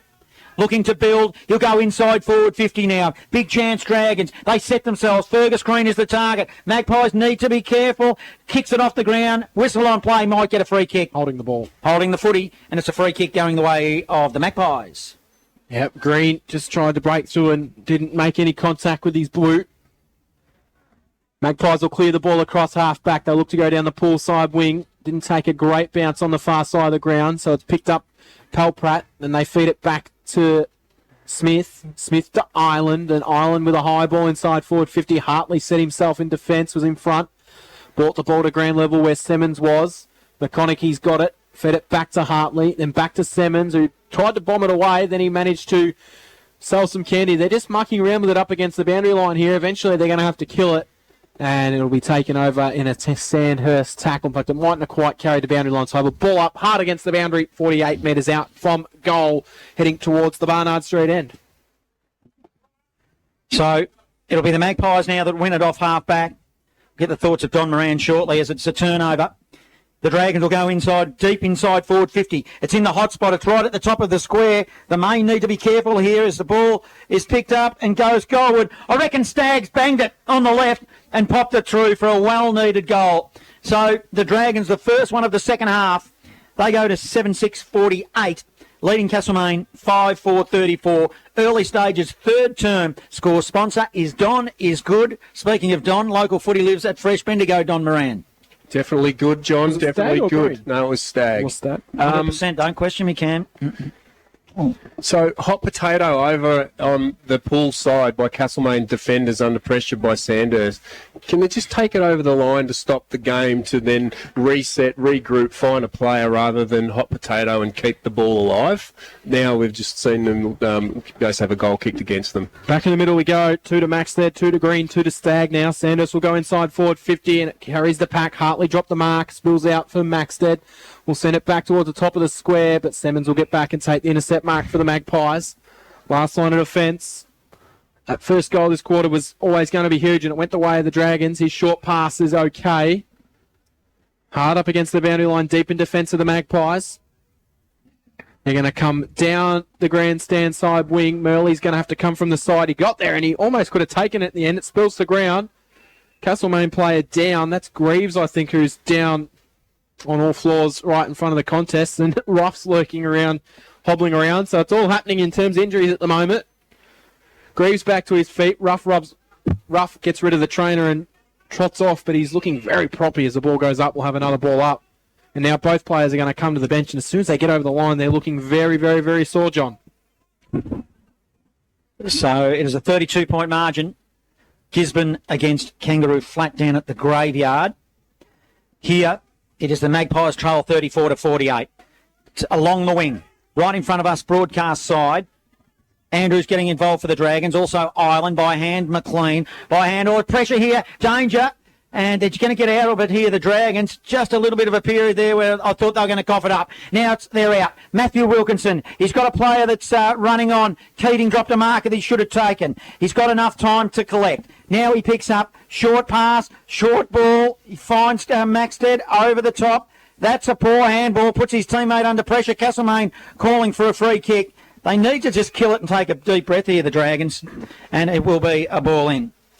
Yes, coming back to that forward 50 entry before, or defence by Sandhurst, Chester just overcommitted. Had he waited, he would have been able to get hand the ball, and Castlemaine had the players there. Round of grounds in the MCD, FNL, Denali 7-10 leading Talbot, 2 goals, 1. Carrisbrook 4-6-30, Navarre 5-4-34, and it is the Maryborough Giants 2-3-15, Natty Bialba 7-7-49. Don Moran? I was about to say that the point that Norm made was that Jack just went low percentage. He should have probably let the opposition player, the defender, get the ball and then just wrap it up and get a start. So the ball's bouncing around on the far wing. Sandhurst player took possession there. It was Palprat. He dropped it, so free kick will be going the way of Murley across half back. Pool side wing. Murley sends it down the line looking for Henderson. Got his way to the front of the pack. Couldn't quite take the mark. Good defence from Island. Ball spills to ground.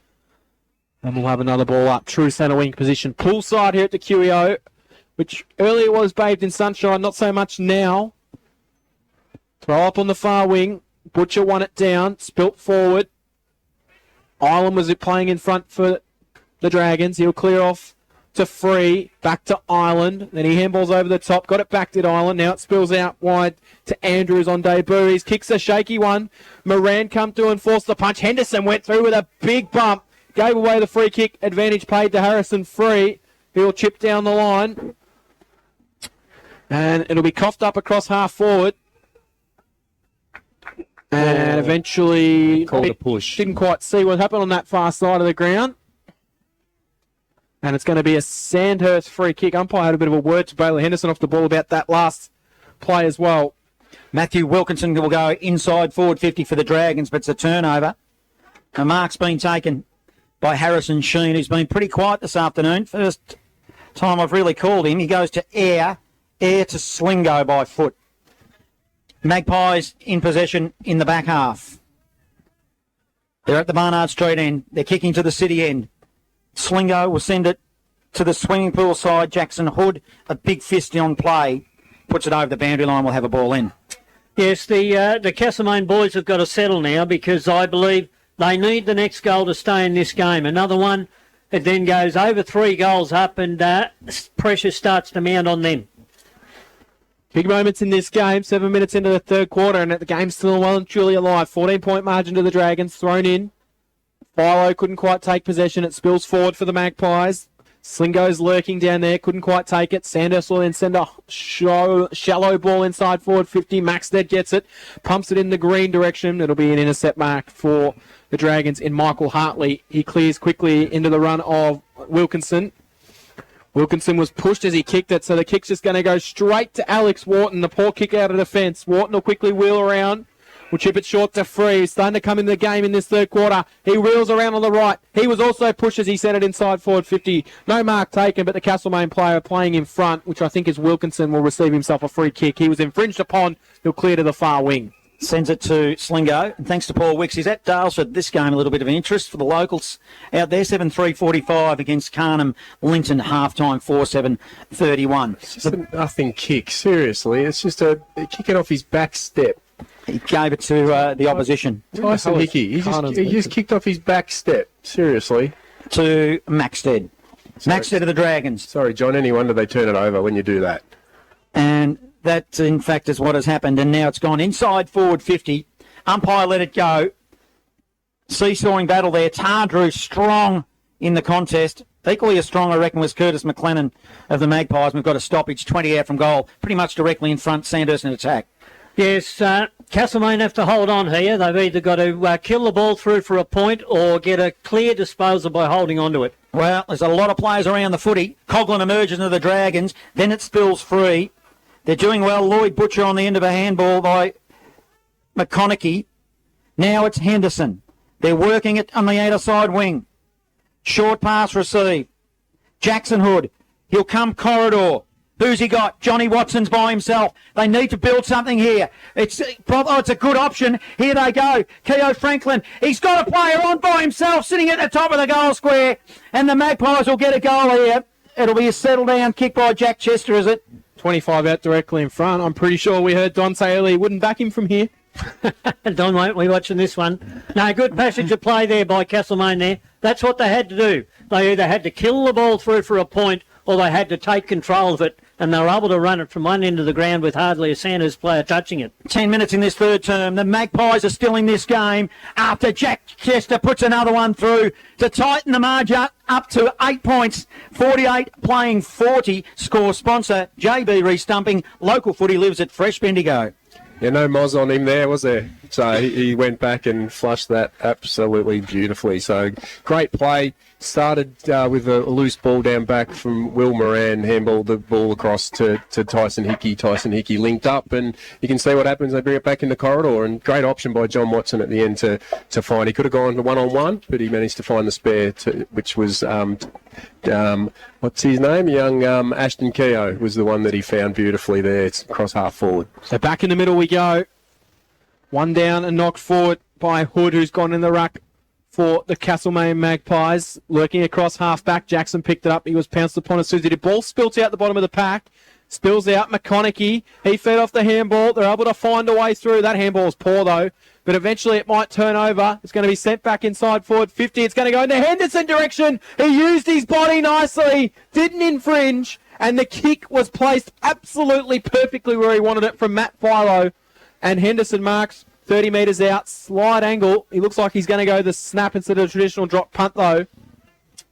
John, that turned back the clock. Did you see a little bit of Philo magic then? Yeah. See that balk? A lovely balk. Sold a bit of candy and then a lovely kick at the end to Henderson, who was in nice position against his opponent. So he snaps around his body and it hits the post. That would have been a big goal from Henderson. We've seen 4 posters today. I'm two still by a each traditionalist. side. I think you've got to back yourself from a set shot there as opposed to snapping around. But that's the modern way of footy. 7 points the margin now. 11 minutes gone in the third quarter. So it'll be free that plays on from the Dragons, from full-back. Sends it wide, swimming pool side. If you ever thought Castlemaine was a chance, they've got to kick those type of goals. Maxted takes the mark for the Dragons. Kicks it to half forward. Good defensive punch. Magpies. Johnny Watson. Came from Johnny Watson and he puts it out of bounds. We'll have a ball in. Strange that when you take it out of bounds, the game stops, reset, man up, ready to go. Reset behind the ball and in front of the ball and around the contest. Nice work, John Watson. Yeah, once again, good work by John Watson. He was down here in this last passage of play and then he's up in defence helping his defenders with the kick in. Throw in on the far wing. Pull side of the ground here at the QEO. Hood's gone in the ruck for the Magpies. Coughlin merged his way through, managed to get it off. Sexton had a bit of an air swing. Spilt out. Now it's emerged with Murley. Murley goes backwards to Watson. The man of the moment, Johnny Watson, sends it down to Bailey Henderson. Shoved his American under the ball. Ball stayed alive. Castlemaine probably would have rather it went over, though, because it's a swooping swarm of Sandhurst Dragons players. They'll work it forward. Tarju, he got it off. Inside forward 50 they go. Michael Hartley leads out, takes the mark as if he's playing as a full forward, but he was the defender there. Marks it in his above his head, and he'll chip it out of defence for the Magpies, and they'll look to reset as it goes into the hands of Philo. You've got to be disappointed as a Sandhurst forward there. The chain that they did to bring that ball through there, and then Jake McLean to turn that over. Philo went back to Hartley. He goes to Air. No. Oh, it's a poor turnover in the goal square. That's a shock. Air, a shocking mistake. He's just handed a Christmas present to Fergus Green. And when all the momentum is with Castlemaine, the Dragons get one on the board. 8-6-54 to 6-5-41. Score sponsor, Bendigo City Framers, who incidentally have our $100 award this afternoon for best on ground. There are a number of players in the running for that. Local footy lives at Fresh Bendigo. Yes, disappointing by Castlemaine there because they'd had control of this quarter up until then and had control of football for most of the quarter. Sandhurst, to their credit, though, they stuck at it, and Fergus Green, he'll make no mistake when he's handed one on a platter like that. So that green Sandhurst sign going up in front of us must mean go. The red on the back must mean stop. But the Dragons are looking to kill this game in the third quarter, which is known as the Premiership quarter. Air will work it out defence. He was bumped as he got rid of the kick, and he went down looking for the intended target, which was Greaves, but it will be intercepted by Isaac Ruff. Ruff will chip short to Nally. Nally will then work his way down the wing. His kick was okay. Out onto the lead. Couldn't quite take it, was Lockie Wright. Good defensive fist from behind by Liam Wilkinson. Beg your We'll pardon? get it thrown in. A good defensive fist from Wilkinson. We'll get it thrown in. Centre wing position in front of the Castlemaine bench, wasting no time. Philo tried to shark the ball, got it forward. Greaves will come out. Got an okay bounce and then just slapped it towards the boundary line. And, well, if we're playing AFL, that is as clear as they come. There's no way that would not be a throw in. But we'll get it thrown in. That should be paid as an insufficient intent. Surely you can't just slap the ball over the boundary line 10 metres out like that, surely. Umpire will throw it in. Castlemaine need to get that one back. They've got possession. Slingo. Then he won it, lost it, then won it again by hand over the top by Philo. Philo to Semmons. Semmons now, he probably got pushed when he kicked it and kicked it out of bounds on the full, so the Dragons will get a free kick. Yes, you get the feeling that Castlemaine are dropping back into their first quarter woes. Get the ball, kick it forward.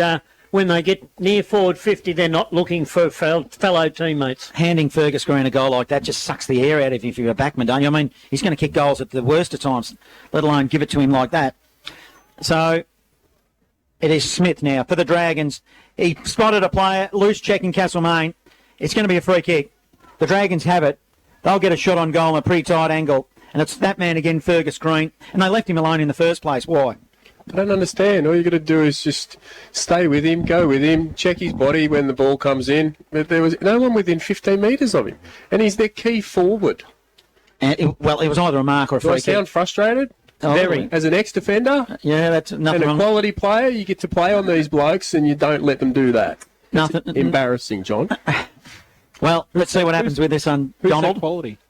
So let's go. Fergus Green straightens the Dragons up and just gives them a bit of breathing room now. They go to 9-6-60, leading Castlemaine. 6-5-41. That's his fourth score sponsor. Jason Westcott, builder. Local footy lives at Fresh Bendigo. All right, Norm said Castlemaine back to old days. Yep, feeding the ball back. Sandhurst pressure, pushing up on them, trapping them. All they need is one ball, handball through forward to then get behind the numbers to then run off that key point. But they kept feeding back, and then poor Darby Simmons get pressured to kick it out on the full, and then we see a poor checking defence, another Fergus Green goal. I'm still wondering who said quality. Was it self-indulged quality player?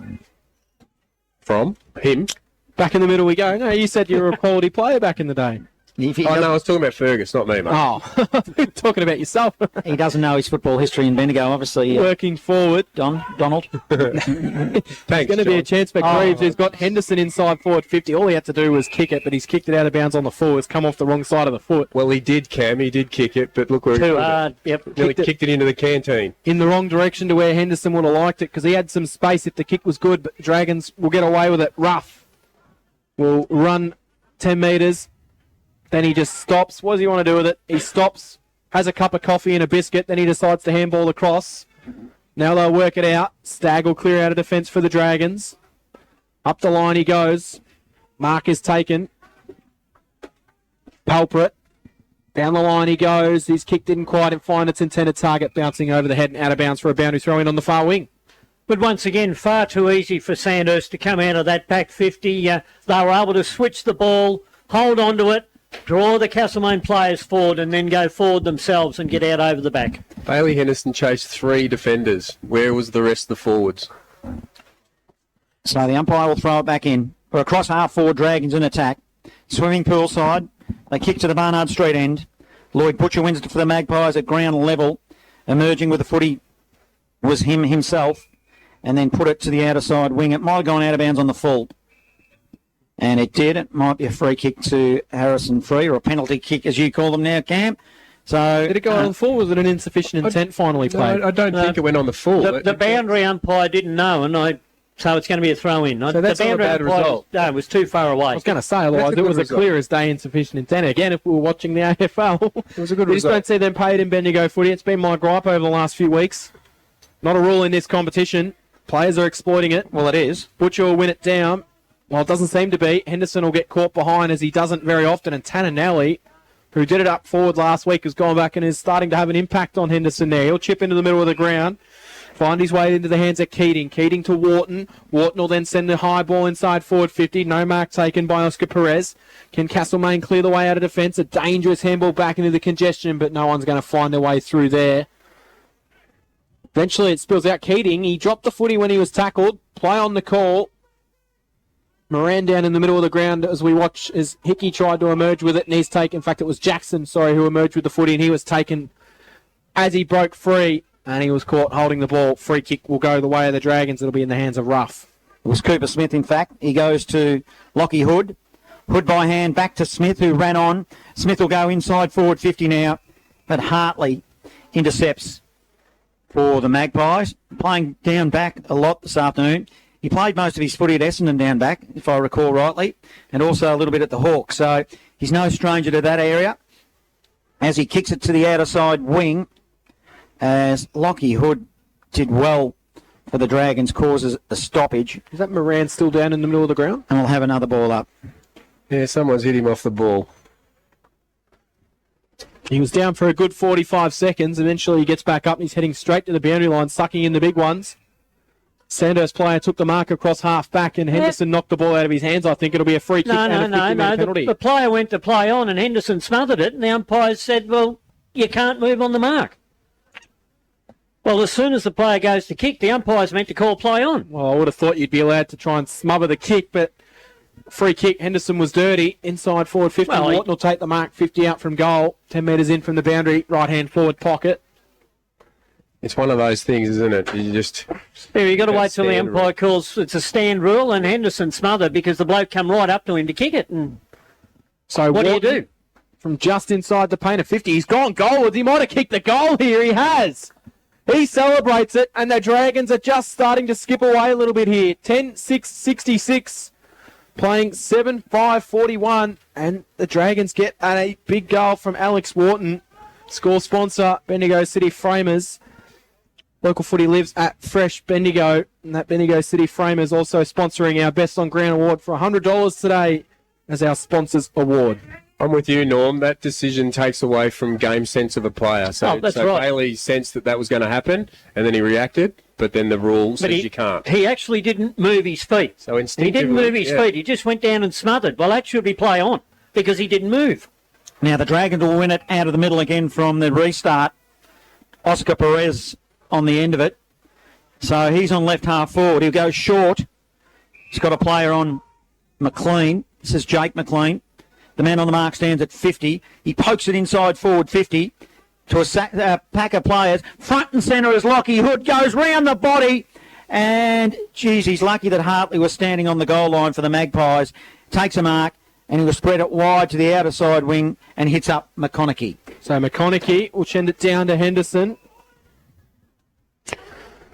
Full-time score from from Maryborough as well. Full-time, of course, earlier start, Maryborough 1-8. Strathfield say 34-30, 234 is the full-time score there. As the kick goes down the line, another disappointing day for the Maryborough Magpies. Yeah, Sanders starting to get control in the air, especially through the midfield. So Ruff's got it. We'll send a high ball up towards forward 50. Just carried over the fly from Castlemaine, spills to ground. Magpies will work it to Henderson. Henderson can chip short and find its way into the hands of Murley. Murley now. 50-metre penalty for Castlemaine. You hear the Bronx cheers in the background. So Murley, let's see what the real estate salesman's like. They're all running forward. So off he goes. He plays on. He's got Henderson running shotgun.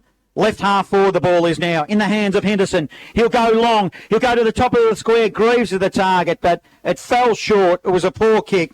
Ended up with Ruff. Ruff laterally from one back pocket to the other. In front of us, broadcast side now. McLean by hand to Perez. Perez wants to give it back. Needs to be careful. Little bit too easy now. It's McLean again. The old 1-2. Tries to hit up Stagg. Turnover. Simmons. Another turnover. Back to Stagg. Stagg bangs it on the boot and sends it to half forward. It bounces out of bounds. Simmons was looking to give the handball to Hartley. It probably just wasn't on there, unfortunately, that handball. Which one? The one from Simmons trying to give it back in. I was coming back to that one there where they had him trapped and corralled, and Nick Woodman went to the 2v1 on the ball, left the guy out. Yep, that's right. That was in the pocket. Yep. So Sandhurst are on the paint of 50, attacking goal. They have kicked 4 goals to 1 this quarter, as Castlemaine did in the second quarter, kicking 4 goals to 1. So all their hard work to get back into it. It's kind of even back out to where we sat at quarter time. Ball go up at the paint of 50.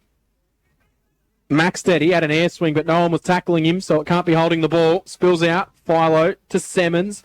Sold some candy, then put himself under a bit of pressure. Had to go back to Murley, who's taken in a strong tackle over the boundary line. We'll have a throw in. Backline There's a whistle. Backline frustration. There's John. a whistle here, and it's going to be a Castlemaine free kick. Might have been some chirp off the ball, maybe by Oscar Perez. The umpire was having a chat to him, and he's on the mark. So, free kick Castlemaine. It's the only logical thing I can come up with there to why it's a free kick. It's Hickey. He's just going to send it down the line. It's an absolute shocker. Out of bounds on the full. But Norm, that Sandhurst play looked like he moved a little bit as well as the kick was taken then. So I didn't see any different to what was happening with Henderson that's right. You've got to get consistent. Players move on the mark as soon as a player steps off. And if the umpire doesn't call play on, then it's a free kick. Yeah, it's Well, it's red hot at the AFL. They need to be just, you're right, Norm, consistent there. So it's Tardrew, who's been relatively quiet today compared to the other games we've seen him in, and that was a poor kick. He kicked it straight to the opposition in Philo, just a fingertipper, and it goes over the boundary line, and it will be a ball in about 20 around from goal. Dragons attack. Barnard Street end. Umpire will throw it in. It'll be Wright doing the ruck work for the Dragons. Hood did well for the Magpies. There's two Hoods, as Cam said out there. And they're both in 22. Both in 22, and they're both in a similar area at the moment. So, but one's in black and white, and one's in maroon and blue. As you can tell, it's an ugly bit of play because we'll have a stoppage, another whistle, 20 metres out from goal. It's the Dragons. Three-quarter time out at Mount Pleasant. 11-3-79 versus Huntley 5-3-33. And Colburn Abbon 10-13-73. Lee Heathcote 5-8-38. Yeah, the wheels seem to be falling off at Pigeon Park for Heathcote this year. All the talk in the pre-season and having a disappointing run at the moment. Colburn Abbon, in good result back here at the QEO.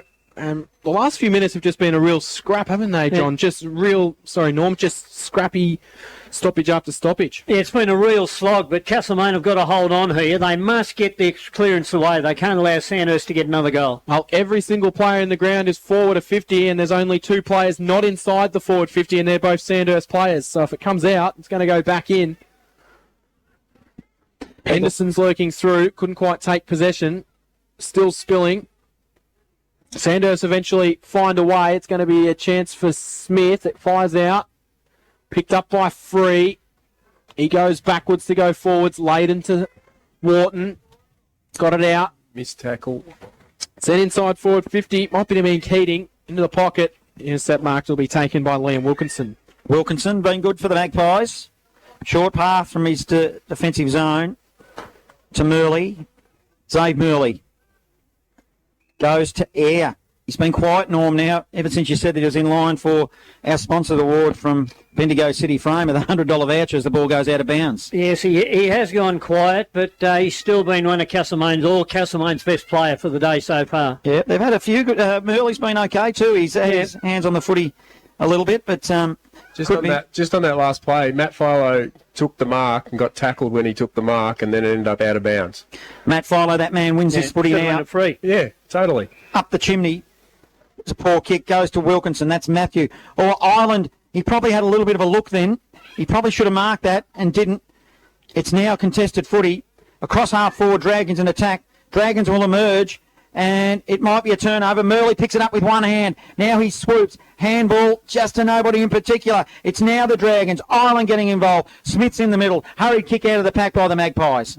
Yeah, he bounces forward. Watson was a chance, but it's just a scrappy passage of play. So look at the clock. You're pointing at something here. No, the clock. It's 28:32. So basically, same as what we spoke to. Control the ball. So control the ball. But like Evan Zave then, take the tackle, get a restart, and rather than cough it up. But I also did look when Castlemaine had possession of the ball. There's two Sandhurst players inside their defensive 50 and not one Castlemaine forward of the ball. So don't spill the footy. So if it goes forward, it's at worst going to be coming straight back. So the Magpies have done exactly that, which I hate to say I told you so, but the kick's gone straight to a defensive player for Sandhurst. They'll switch across the ground. Now they can come to Wharton, and they are out on this far side. The kick didn't quite bounce nicely for Wharton, so Greaves will be able to come and put some pressure on. Picked it up cleanly. He broke off the Wharton tackle, then fired the handball forward. Going through Andrews. The first game was collected hard but fair. Magpies might get out of this one here. Semmons will chip it out. Mark should be taken here by Greaves. He can go inside forward 50, but there's got 5 Sandhurst players, and now 2 Castlemaine players have just wandered into the 50 to make it 5-on-3. So he's looking around for something, saying, give me something. They're all screaming behind the ball. Eventually he's going to bomb it forward, and Sandhurst will fly for an uncontested mark. Free kick to Butcher. What happened, Norm? He was heading towards the ball, and Isaac Ruff just stood in front of him and blocked his run. He was going to be in that marking contest if it hadn't happened. Well, he quickly handballs off to Air. Air's going to load up from outside 50. It's going to fall 10 metres short in the pocket. Henderson dealt with off the ball. Mark was brought down. Umpire said it must have come off hands. But the only way that Castlemaine were going to get a ball inside forward 50 there was from a free kick, Norm, because they had absolutely nothing to kick to. No, and Lloyd Butcher, he's tried his heart out all day in the ruck and been magnificent and deserved the free because they kept him out of a contest. Castlemaine deep in attack. It's Butcher. He grabbed it out of the pack and he put it goalward. Only metres from goal whistle.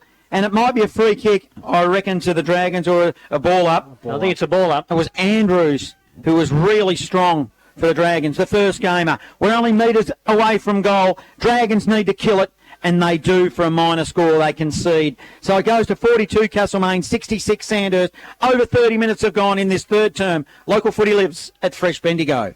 4-goal margin. The red signs are flying high in front of the Castlemaine, the Sandhurst bench. Trying to kill this game and run out the quarter. They're in no rush to bring this ball back into play. Eventually, Free will bring it back in, and he'll just send it out towards the pocket. Tarju got the fly and took the mark in front of Michael Hartley.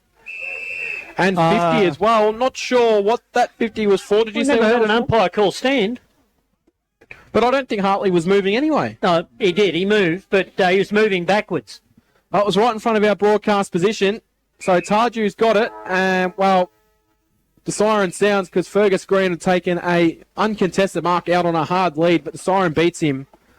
Thankfully for Castlemaine, a premiership quarter from the premiership fancies, the Sandhurst Dragons. They put this one out to a 4-goal margin. Castlemaine are still in it if they're good enough. 6-6-42, 10-6-66, three-quarter time. Score sponsor is Don is good. Final scores out at this Maryborough Princess Park, 234 to 8, 34, 32, 34 to 128 Maryborough, the Storm big winners. Down at the Graveyard, three-quarter time, Gisborne lead, 10-13, 73 to Kangaroo Flat, 4-8, 30. And at Harry Trot, the Bloods Trail, 5-3, 33. The Borough, Eagle Hawk, 12-14, 86. Don't go anywhere. There's still life in this game because Castlemaine are still in it if they're good enough. They trail 6-6, 42 to Sandhurst. It's the Bendigo Football Netball League top 5 for round number 8. Coming in at number 1, Zach Bolger here from Eagle Hawk. He had to think quick. He got it, snapped it, put it through the goals. Great work there, Zach.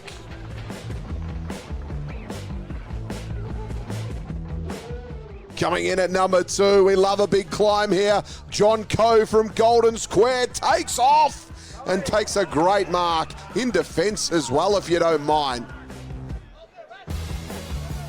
Coming in at number 3, it's Bailey Henderson here from Castlemaine. Gives the don't argue. Spears a pass in. Follows his work up, which is impressive. Gets it and bends it back all the way home. A brilliant goal there, Bailey.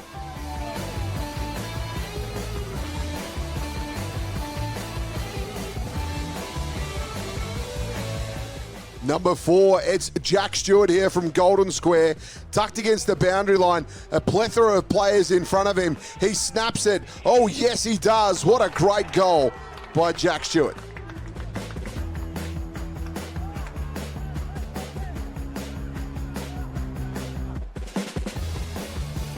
Number 5 sees Caleb Connick from Sandhurst here take a really strong mark. Knee in the shoulder. Took a beautiful grab. Big, long, gangly arms, and he clunked it. Fresh sponsor Parsons Towing Castlemaine is a 24/7 towing service covering all your towing needs, from accidents to breakdowns. Parsons Towing can handle anything from cars, trucks, buses, machinery, containers, even motorcycles. Parsons Towing is a family-owned business that understands the importance of prompt, professional service. Parsons Towing has now joined the team at Bellevue Panels in Bendigo, covering a larger area. To get you back on track anytime, anywhere. ParsonsMotorbody.com.au. Steve Barty Gas is your local supplier of household, LPG cylinders, forklift, industrial and hospitality gases. They refill or exchange barbecue and camping cylinders and have a range of lubricants and greases. Steve Barty is a local bloke and has serviced Castlemaine and surrounding districts for over 40 years.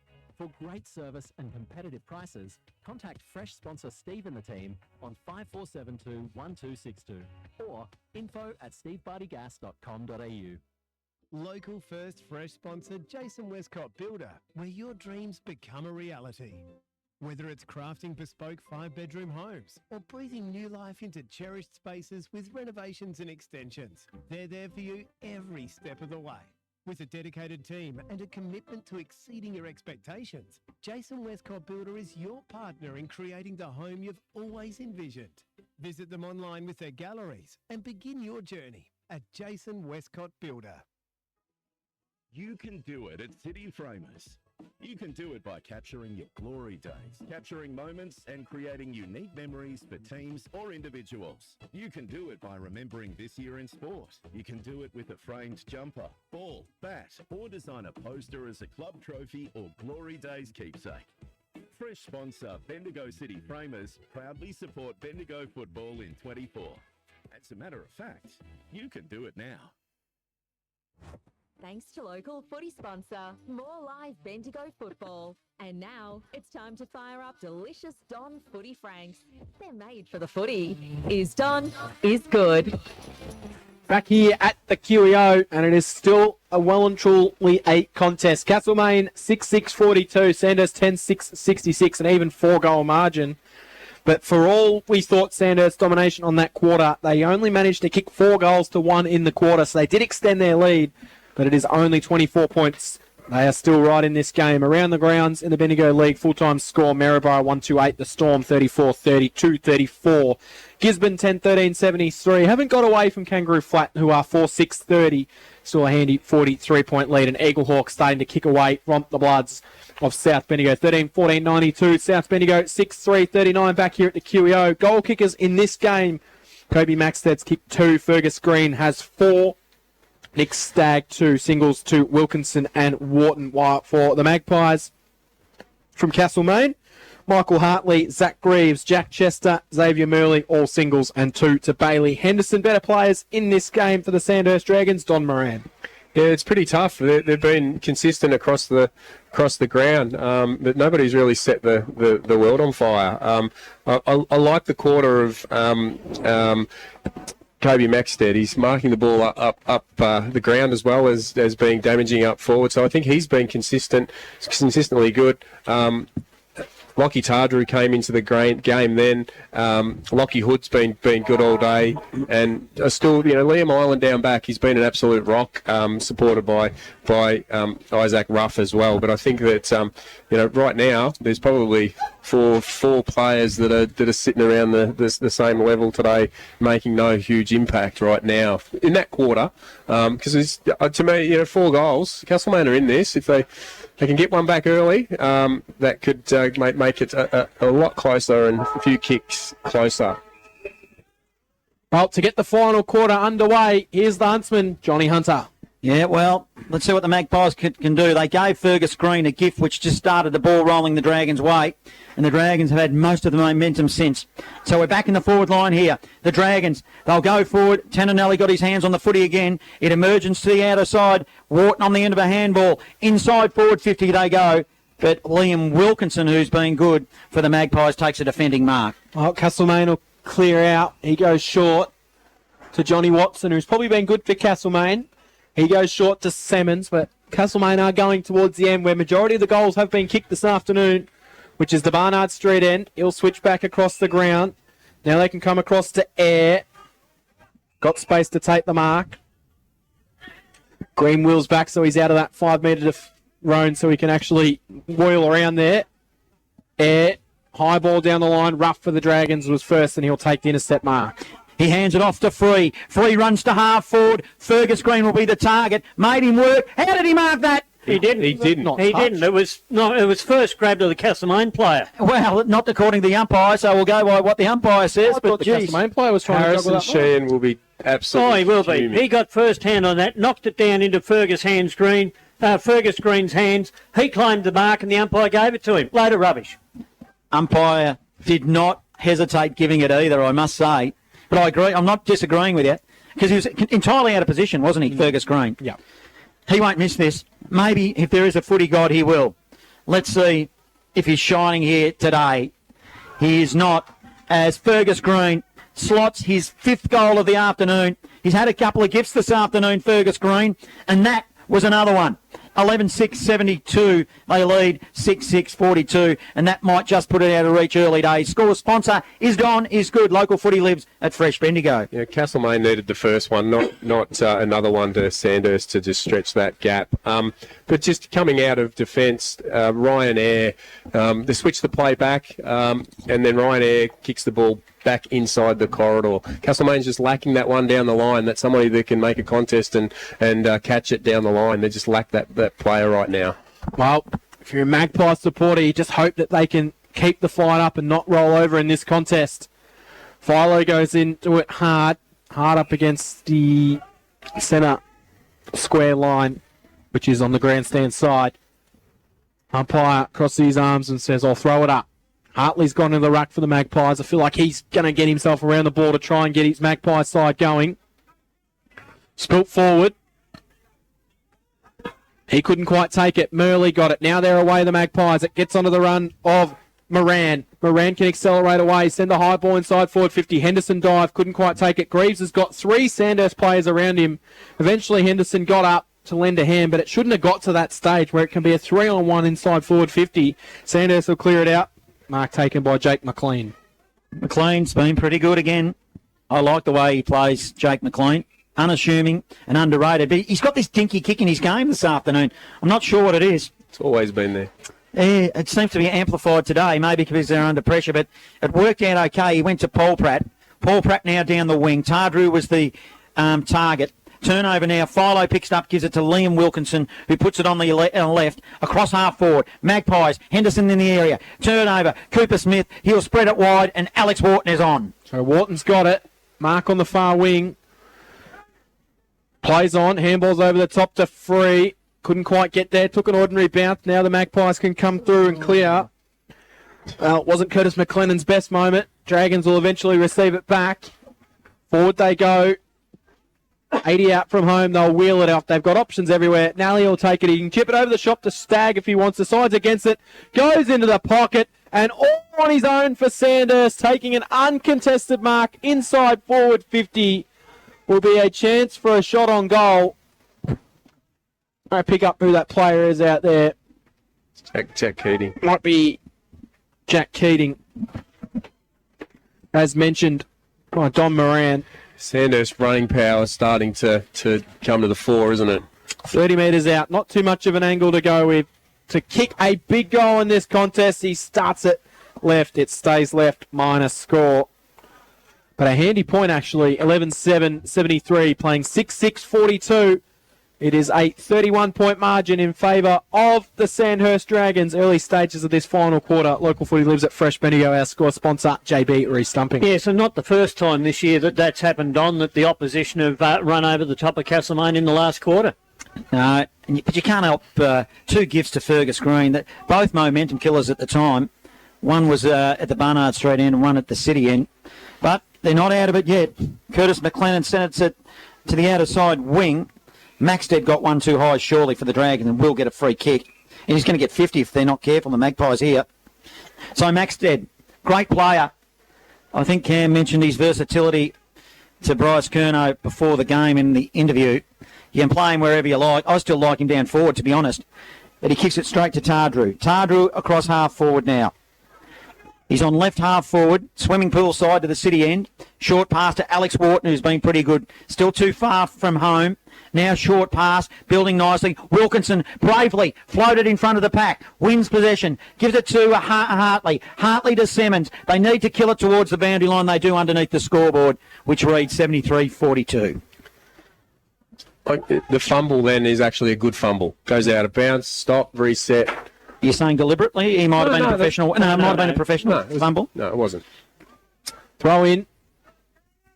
Hartley tried to go off the ground, but Philo was on the ball at the stage, so it didn't go anywhere. We'll have a ball up. Hartley will win the ruck contest down against Nally. Giving away a bit of size there, Nally. It spills forward. No one able to find a way through. Philo tried to burrow his way through, as a Philo so often does. So in soccer, you have a goalkeeper. Why doesn't Castlemaine have a goalkeeper? They had two goal side. Well, Coughlin wins it, just sends it high, goes 20 metres up in the air and about lucky to be 15 metres forward, but it's an intercept mark for the Magpies. I reckon that the player there, Castlemaine, tried to send it out towards the runner. It was also in the trainer was also in white, and then realised it wasn't a player and had to pull himself back, I reckon, for a split second then. Simmons has got it, chipped it back, kick was poor, turned over, Islander Smith, then gave it to Coughlin, got through the tackle, fed it out wide. Ball dropped by Free, but he has time to recover. Then he sends it off. It'll come forward and just be sent high inside forward 50 from Keating. In fact, it was Wilkinson, I should say. Spills to Coughlin. Coughlin trying to find a way through. Taken in the tackle. Good tackling there from Harry Shan. Will be rewarded and holding the ball. Yes, it's good good pressure by Castlemaine there. Sandhurst have had all control of the ball for the last 5 minutes and they've held them out. Sheen's target in their opposite back pocket was McConaughey. It was a very poor kick. He's let Fergus Green in. Fergus Green there goes to Alex Wharton. He's got too much time, too much space, and that's a poor error, poor turnover. Matthew Wilkinson has taken a mark, unchecked, 35 out, not much of an angle. If you're going to change directions, you've got to get a stop, don't you? You've got to get a catch. Yep. You can't just grass a 50-metre kick across the ground from back pocket to back pocket and expect to win the ball back when you haven't kicked it to a player to mark. The whole purpose of a switch is to have the player be able to play on and run upfield, not stop. It comes straight off the side of his boot, as did this one. Oh, no, he's kicked a goal.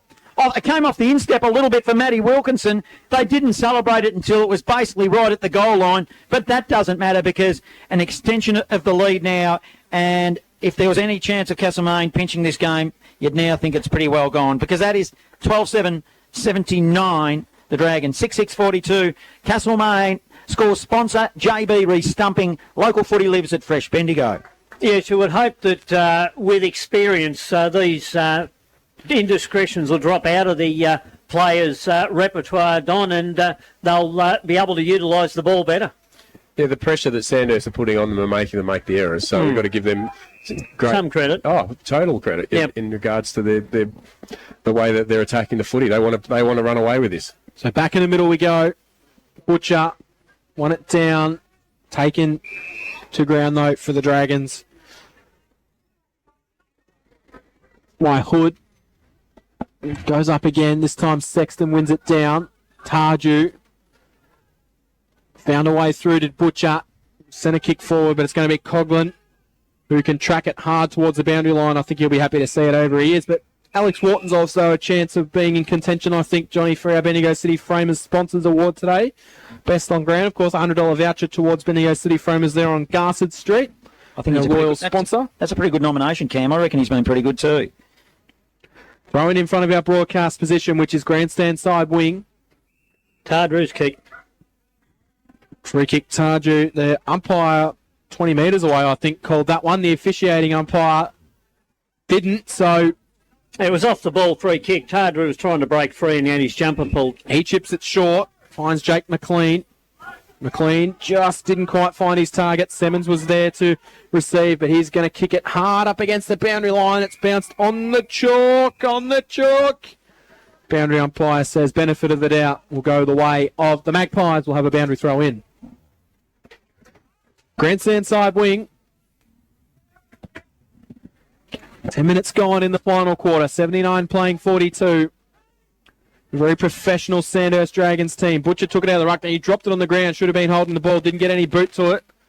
Umpire was maybe blindsided. Spills towards the boundary. Players dive on top of it. Cross the arms. Ball it up.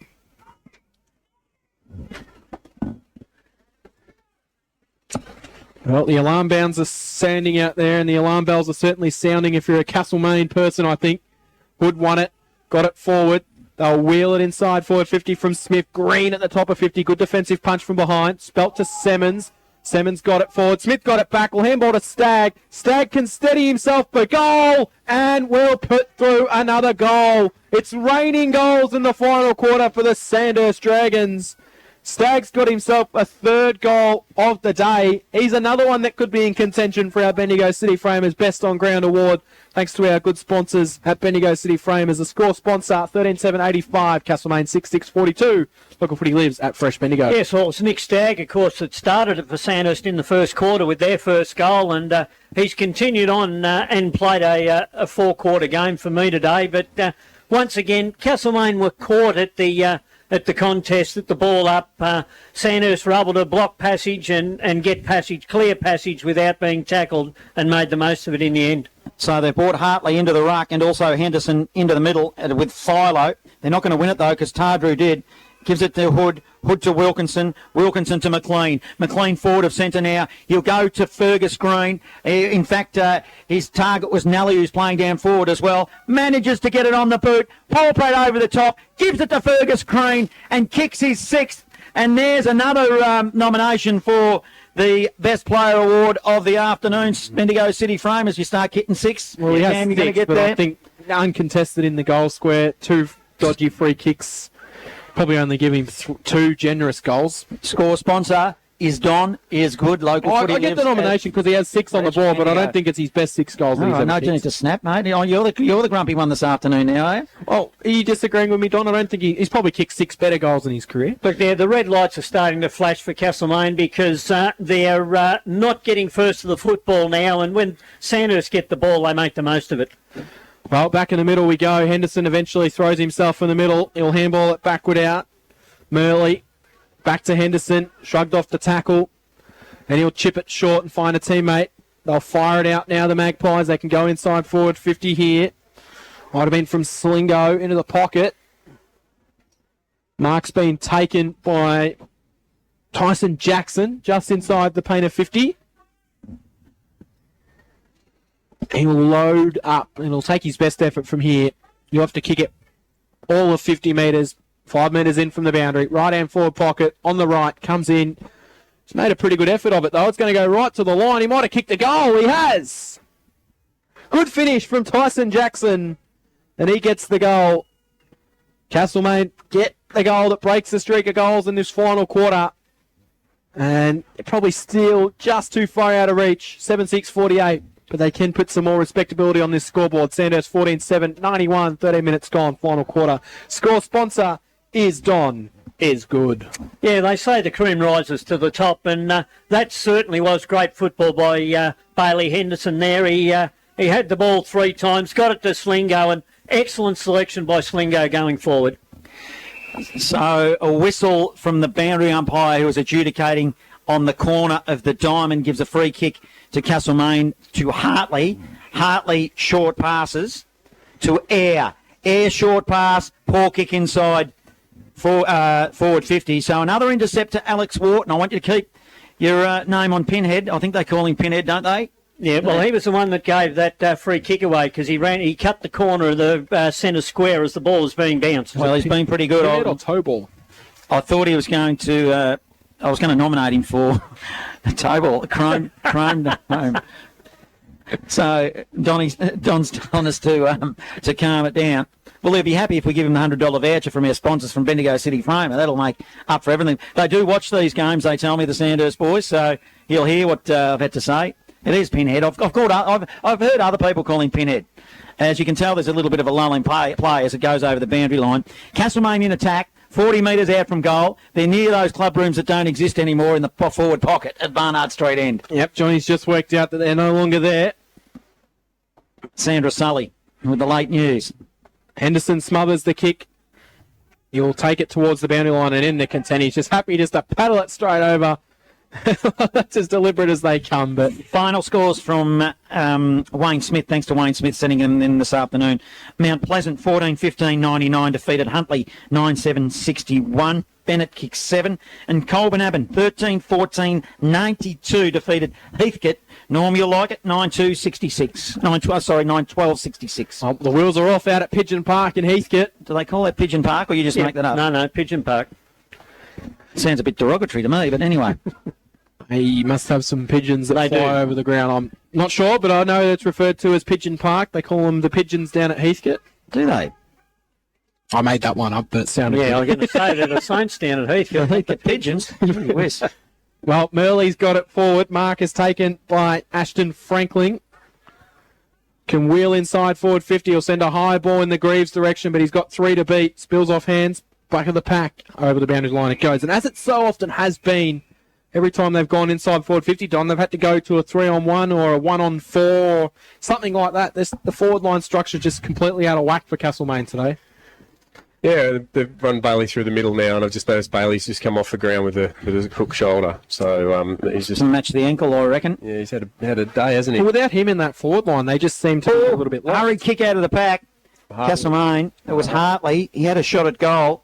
He's pretty mobile this afternoon, Hartley. He's got a little bit of the ball, but put it through for another minor score. So that sees Castlemaine at 7-7-49, trailing 14-7-91. Local footy lives at Fresh Bendigo. We touched on it off air, Don. It was a bit of a blessing in disguise when he had to go forward because he was a little bit sore. It just gave him a little bit more up forward, but he's too good of a player not to have it in midfield. So you're damned if you do, if you're damned if you don't.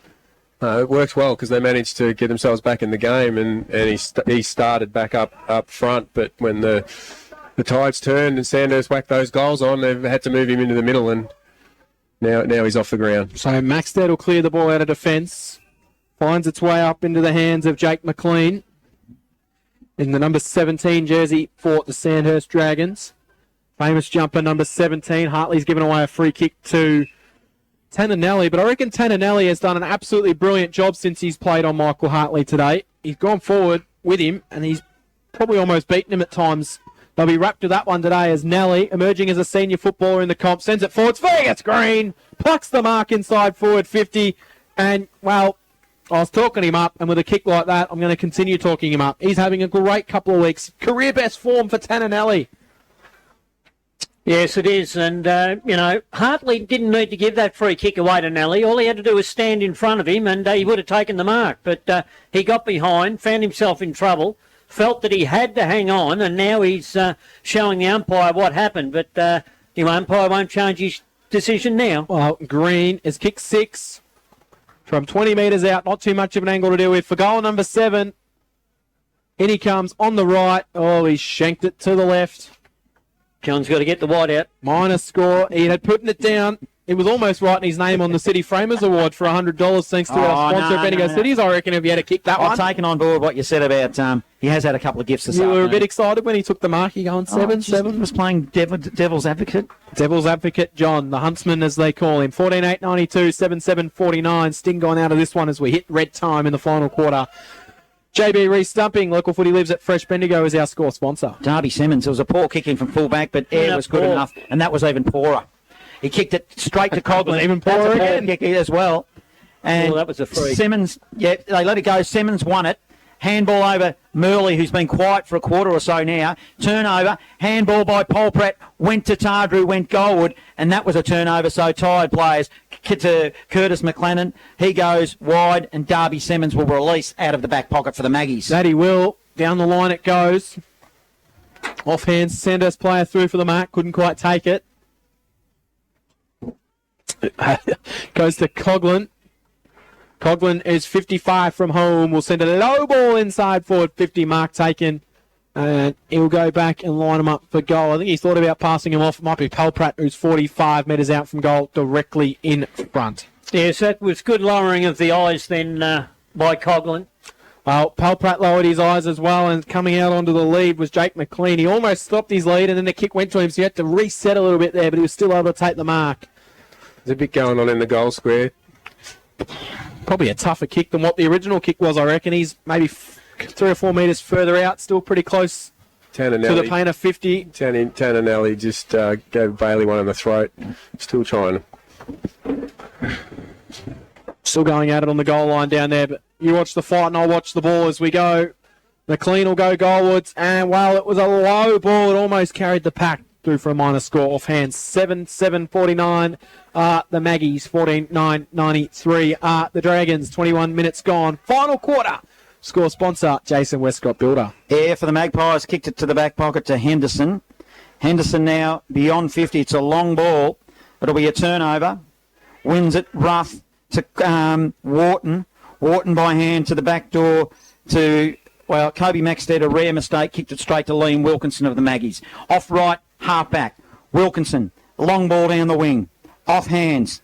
Layden, he wins it now, the Dragons. They're away. Tardrew, handball to Campbell Smith. Smith will go inside forward 50. A little bit of a push by Lockie Hood. He was allowed to get away with it. He's on half forward. Handball to a running Smith. Oh, he cops it up. Henderson intercepts. Over the top. Now that's another turnover. Layden, Tardrew. Layden getting involved again. He missed it. Ugly footy. How many turnovers do you want in one bit of play? As the umpire said, I'm sick of this. Give it to me and I'll ball it up and we'll start again. Yes, even Lockie Tardrew, with all his experience, couldn't find a way out of it then, and handballed a teammate into trouble. We've now got a ball up. Around the grounds, FNL, it is Talbot 8 goals 5 to Denali 16 goals 13. So Denali going to run out pretty comfortable winners over Talbot on Talbot's home patch this afternoon. Zave Murley got one under the chin for his trouble. Free kick. Spreads it wide on the wing. Short pass. Who let it bounce? Semmons. Semmons short pass forward to Philo, who let it bounce. Another sold the candy. He'll go inside forward 50 shallow. Poor kick. It was a poor kick. He kicked it to Liam Wilkinson and gave him no chance whatsoever. And Ruff was in the box seat. Another full-time score in the MCDFNL. Carisbrook 11-7-73 defeated Navarre 8-8-56. Sexton's got the footy for the Dragons. Running with the fly to the ball nicely. Good strong play was Nally. Nally plays on. He'll go inside forward 50. Green's the target. And it was a one-on-one. And... well, he was just too strong, and that ball was a good, nice ball for him to mark right in front of his eyes. Yes, his last two marks have been very good contested marks against tough opposition, and to his credit, he stayed in the game right through. Even although he has got 6, he's still been very competitive. And Natty Bialaba around the grounds in complete control, 18-12, 120 to the Maryborough Giants, 2-4-16. Fergus Green, the son of a gun. You know him well, Don Moran.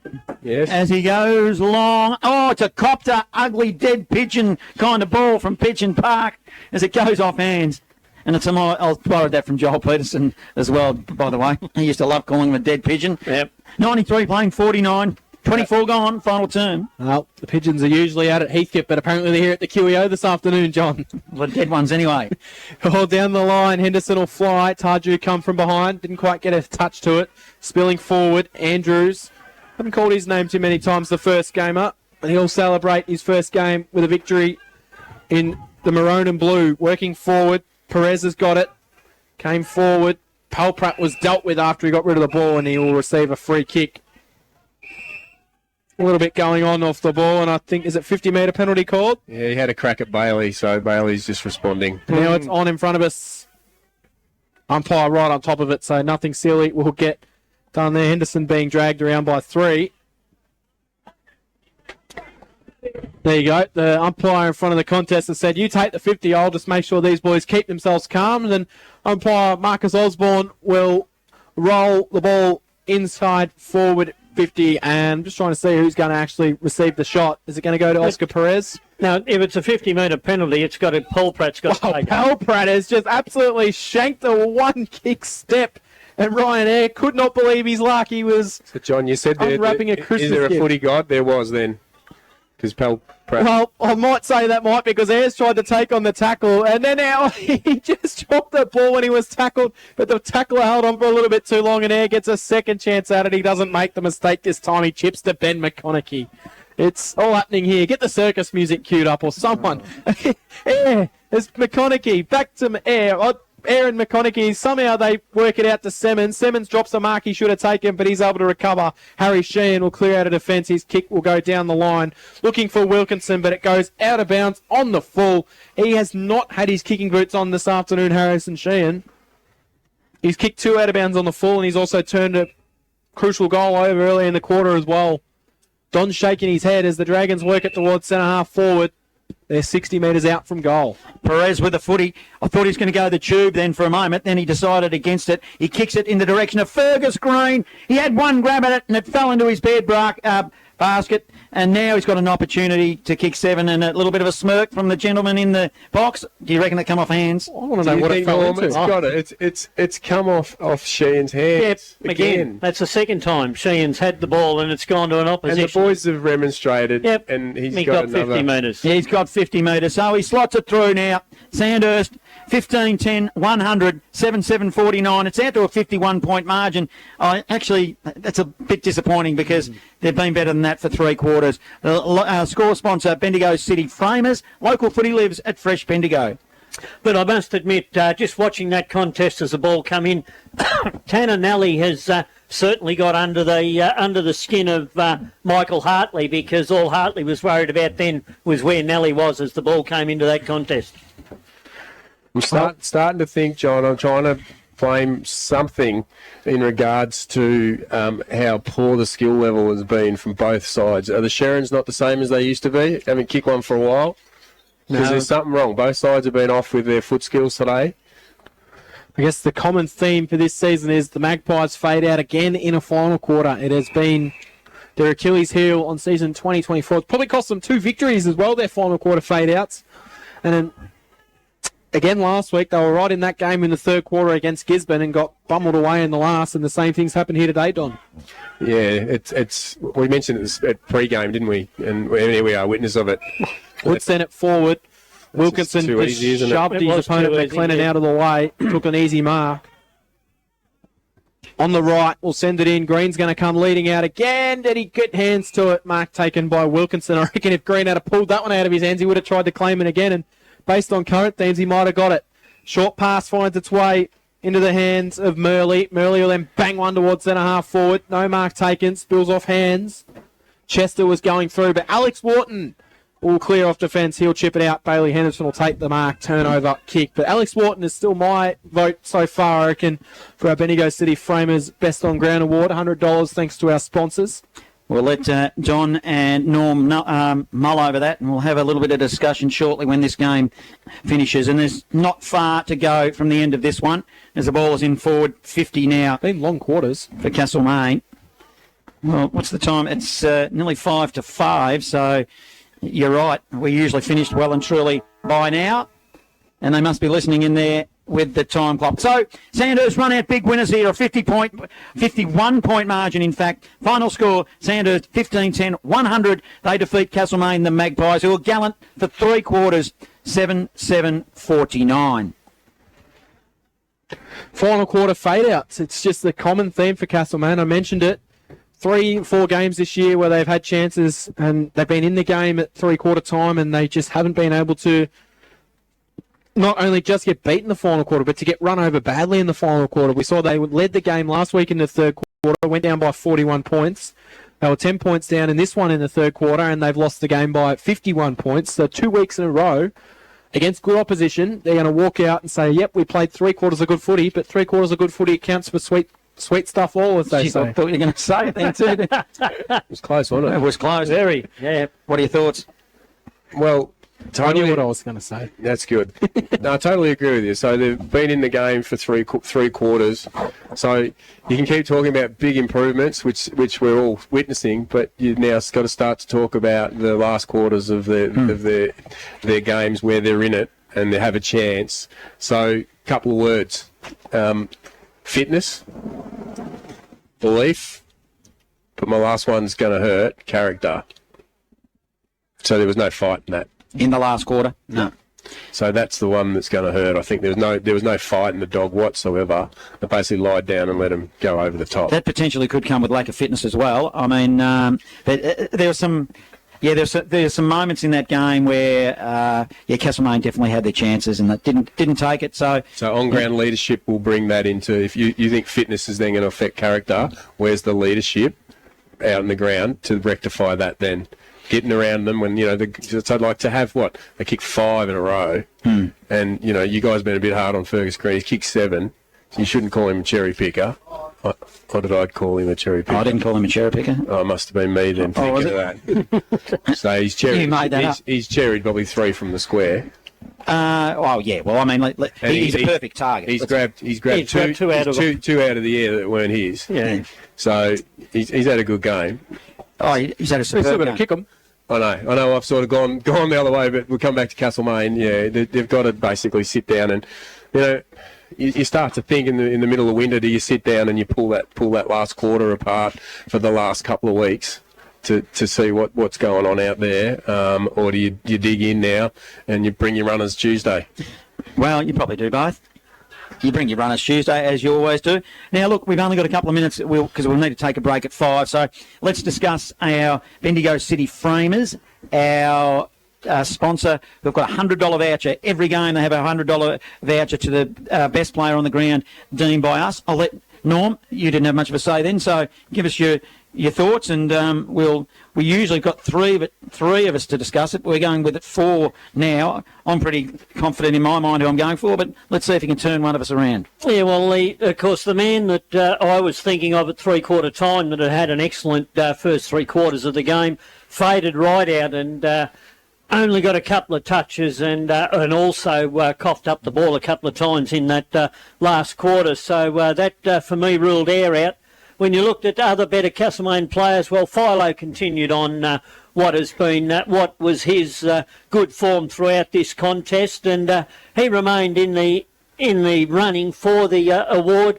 But when you look at the Sandhurst side, the experience certainly showed. One of their most experienced players on the ground. Yes, he gave one penalty away in the last quarter where he ran through the centre square as the ball was being bounced, or cut the corner of the centre square as the ball was being bounced. But Alex Wharton, for me, was probably Sandhurst's best player throughout the day, their most consistent player. In the first quarter when they needed a start, he was there down back. And in the second quarter, when Castlemaine continually attacked, it was Wharton that got a lot of the football and turned them back. So I think that I'll go with Alex Wharton. Don Moran, what are your thoughts? Yeah, I think he's a contender for sure. Lockie Tardaru's second half was terrific. I'd like to see. It'd be great if we could see some numbers, John. But because there's some guys like Lockie Hood who's inside. We underestimate what he does around the footy and that first use of the. But James Coglin's another one. Like it'd be really hard to look away from him as well. Isaac Ruff was good. Down back, Liam Island was strong throughout the day, but yeah, and Jake McLean, he could have had a really good game if he had been able to use his footy a lot better than what he did. Because I thought his running power today was fantastic, but his skill errors probably keep him out of the mix. But yeah, I'm not sure, John. I'm going to sit on the fence a little bit. I'm not still on Alex Wharton right now. I just think that there were a lot of good contributors. Max Stead went down back in the last quarter. I thought he was in the mix as well, but he went down back, which Castlemaine get a lot of forward footy. And yeah, don't forget Fergus Green kicking 7. He kicked 7. Absolutely fantastic performance. I'm going to leave it up to you now, Powerhouse. Today you can have the choice for our $100 voucher from our sponsor Bendigo City Framers for a voucher there at Garston Street. Who are you going to give it to? You've heard both. Well, you know who I probably want to vote for, but you've heard both arguments from these two gentlemen. Who are you going to go? So who are we settling on? Well, Norm's gone Wharton, not Joel Wharton. Alex Wharton. I was trying to look for some other scores. I zoned out. Sorry, Alex Wharton, and he's sitting on the fence. Well, he's amongst it. He's amongst it, but I don't think he was clearly the best player out there. Well, I'm going to stick with Norm. I said with about 5 minutes to go in the game that I thought Alex Wharton was probably the best, and his run that he provided at times, he was just able to be that really good link-up player, and I'm going to go for Alex Wharton. Well, Alex Wharton is the $100 voucher winner this afternoon for our $100 voucher from our sponsor, Bendigo City Framers. So we've got a lot to discuss when we come back. I'll give you some final scores.